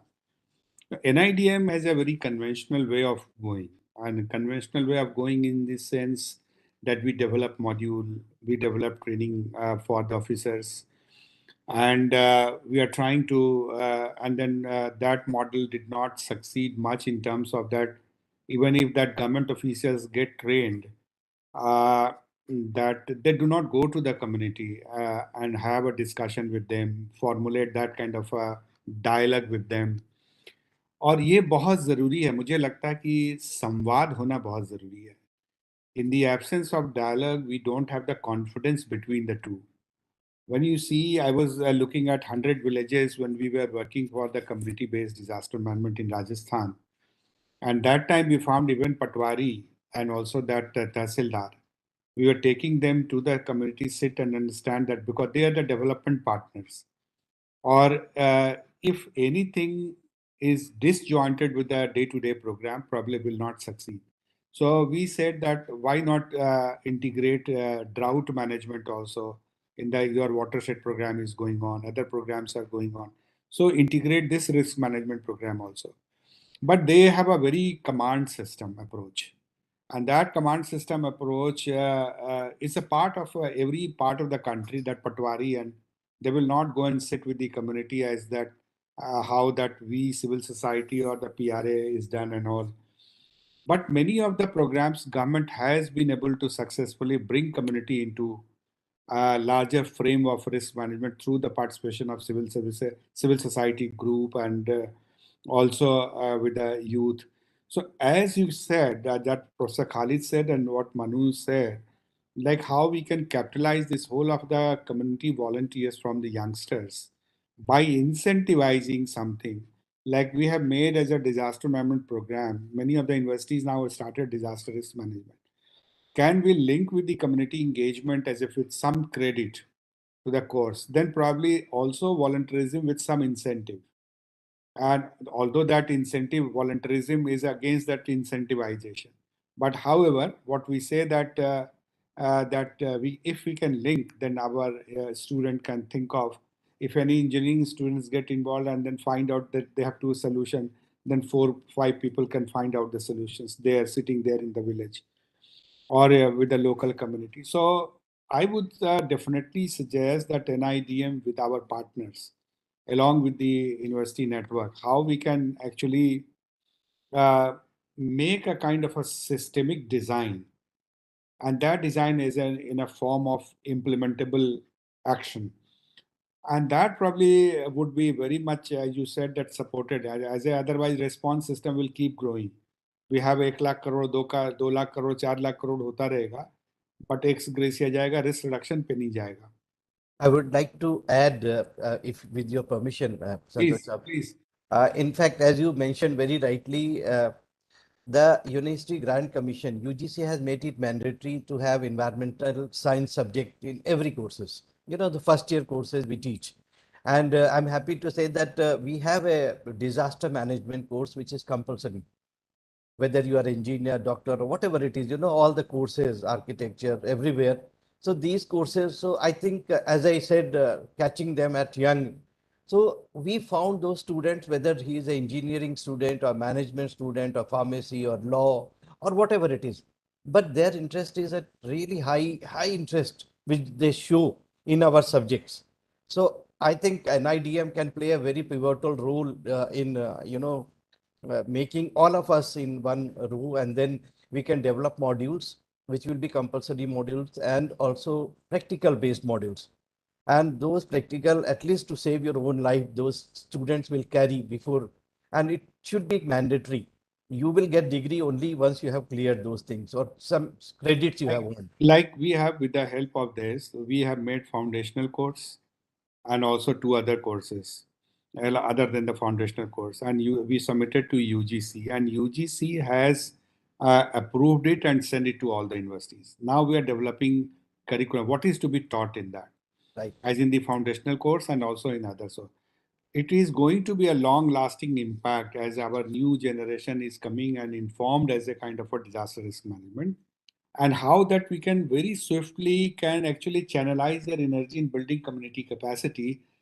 If you take a new education policy as a skill based and something that kind of a, so if that can be swiftly linked with that, so they will have also employment opportunity, service to the community, community based or community led organization, this system.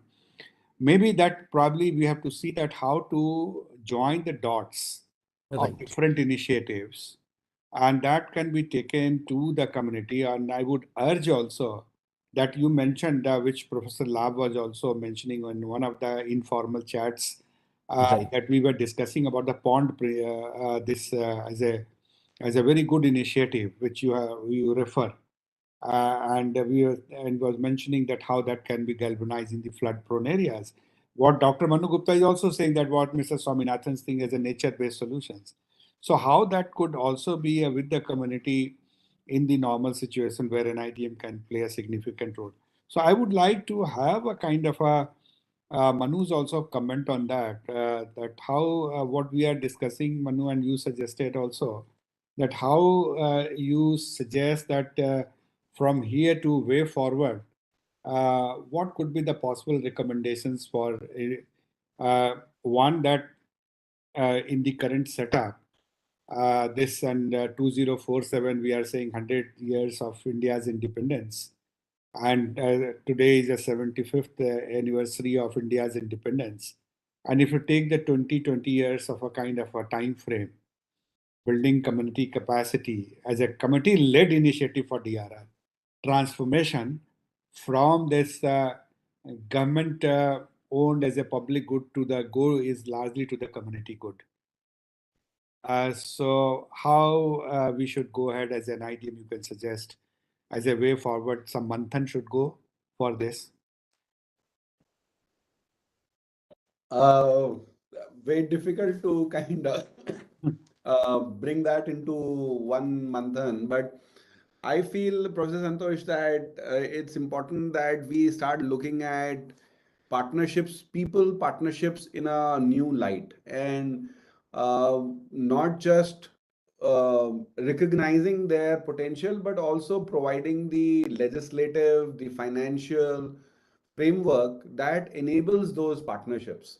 I mean, we made a attempt with the 74th and the 73rd Amendment Act, but it could not reach the local, cities, even though it was supposed to, because obviously finance was always a problem.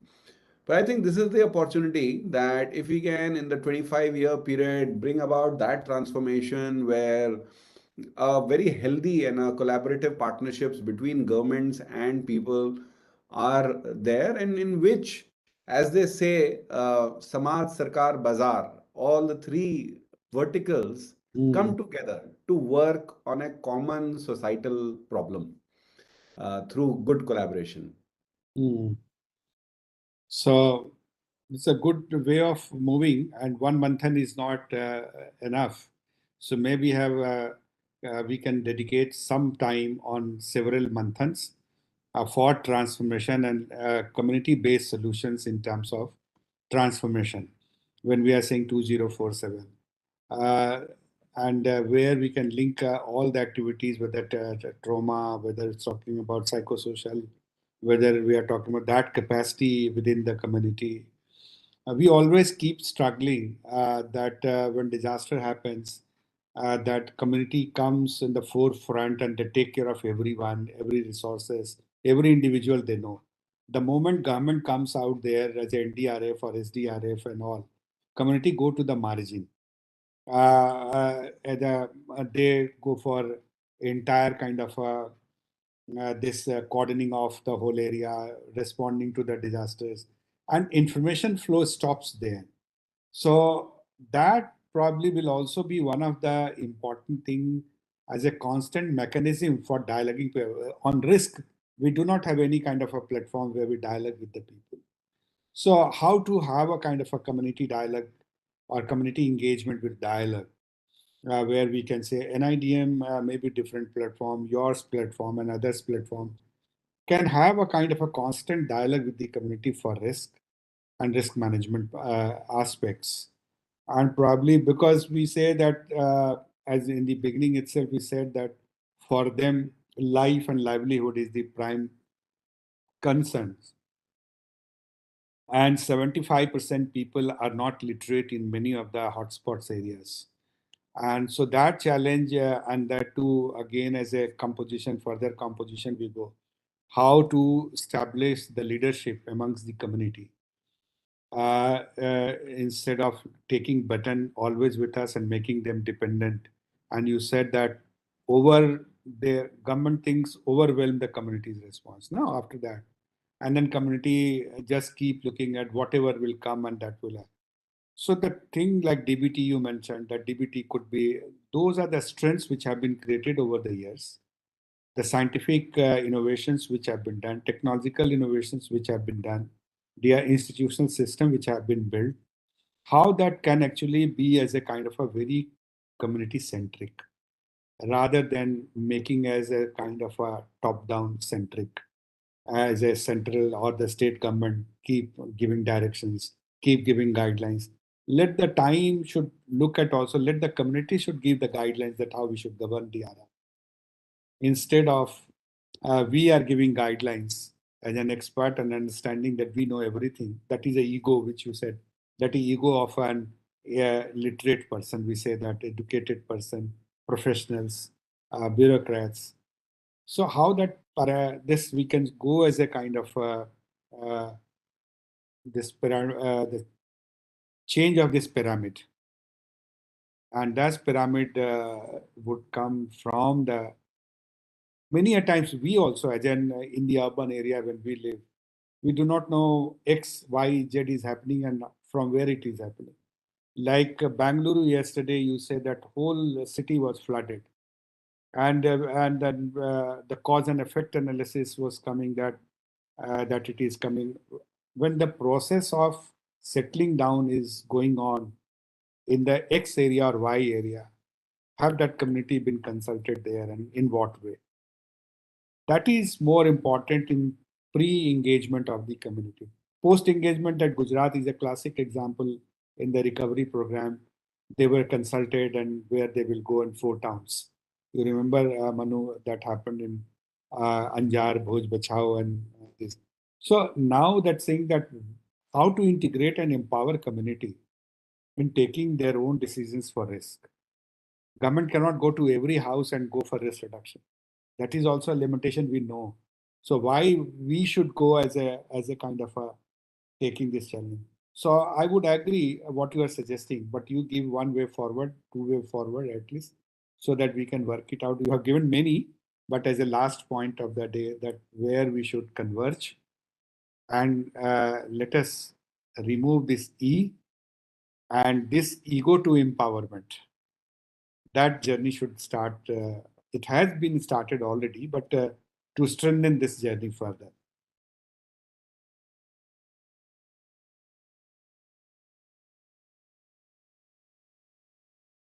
Yeah, I mean, I think ego to empowerment is the way forward, because when real partnerships happen, Professor Santosh, then egos have to be left behind outside the room. Exactly. Only then we are able to respect and trust each other's views and contribute to each other's views and build on it.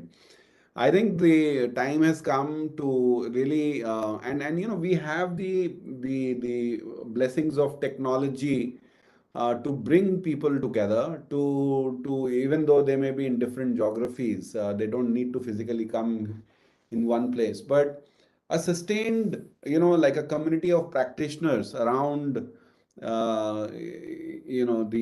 CBA practices can be one way of looking at this kind of approach. So start with a community of practitioners where there is a lot of knowledge exchange. Then start recognizing, what would be the scalable and affordable kind of responses to such challenges that we are facing. And yeah, then work with states, with the governments to figure out how in their existing programs or maybe a new standalone program can actually address this at change. I think that's the kind of way forward that I would look at. Thank you very much. Thank you very much. Professor Khalid, would you like to underline one last point from your side? Thank you so much.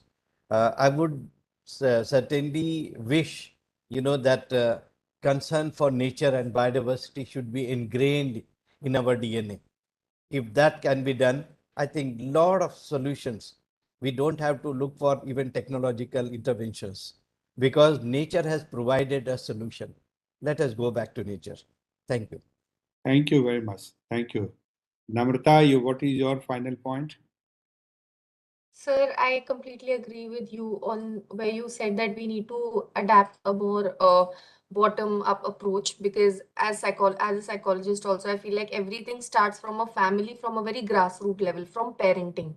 So the roots that are given, like that is all where the family inculcates the beliefs like Sir just said. So I feel like the bottom-up approach is key. And someone also asked a question in the chat box whether the education system is promoting having counselors in school or mental health professionals. So yes, the government is doing their part. They have ensured that there should be a counselor in every school, but parents need to educate their kids in this area for sure. Over to you, Ali. I'm very happy, and the kind of interventions have been made. So I'm grateful to all the panelists and all the participants who have raised very, very valid questions on that. Taking up that how would we build an environment-friendly tourism model for certain place of tribal area? This is another question which has come up. Many of people are asking that how we can link it with other initiatives, how whether the civil defense is working, what happened to that. So civil defense, just to respond to that, civil defense is working and strengthening process is on. And Government of India had decided that civil defense was created for the war zone area and for the urban area, but now that it has been made as a vulnerable based kind of information where the cities are very vulnerable, then the civil defense unit would be there. So that role of civil defense is home guard is going to be a very, very high in community capacity building and taking there for giving life-saving skills. But other is a transformatory, what I agree with the panelists, what they said, transformation requires much more innovations. And there the role of technology, role of nature-based solutions, role of academia, role of civil society groups, as Manu Gupta said, the professionals. We can start dialoguing with those who have already experienced with the community initiatives, not necessarily in disaster management, but all sectoral approach. They have gone to the community, they have established relationship, dialogues, everything. So that mechanism, how that mechanism can be optimized, or that how that we can have a dialogue pattern with them. So I'm really thankful for the great suggestions, and I'm sure our team will take forward. Over to you, Ali. Thank you, sir. Thanks a lot for answering the questions. There are a few questions more, but as we are already running out of time, so we are not taking it now, but we will definitely try to answer them in our report. We will send these questions to our panelists and we will seek the answers from them. But at last, we can just share, our participant just shared their experience that as an NGO, they have set a good example for community participation in DRR. In the Kerala, they implemented the Disability Inclusive Disaster Risk Reduction Program during the Kerala floods of 2019, which NDMA also referred. So thank you for sharing your experience. Thanks a lot. So as we are just concluding the today's webinar, so as a formal vote of thanks, I would like to place on record my gratitude to the Executive Director of National Institute of Disaster Management, Shri Taj Hassan sir, the Senior IPS Officer, and Professor Santosh Kumar sir, who is the convener of this program and Head of Governance and Inclusive Disaster Risk Reduction Division, Professor Munawar Alam Khalid, who is the Head of Environmental Sciences Department at Integral University, Lucknow, Dr. Manu Gupta, the co-founder of Seeds India, Ms. Namrata Sharma, JRO, CCDRR, NIDM, and my heartfelt thanks to all the respected participants who have spared their time and participated in the program. So thank you. Thanks a lot. Permission of every panelist, so we can close it today. Thank you. Thank you very Thank much. you. Thank you very much. Thank you. Thank you, sir. Thank you. Thank you, sir. Thank you, dear participants. Thank you. Thank you.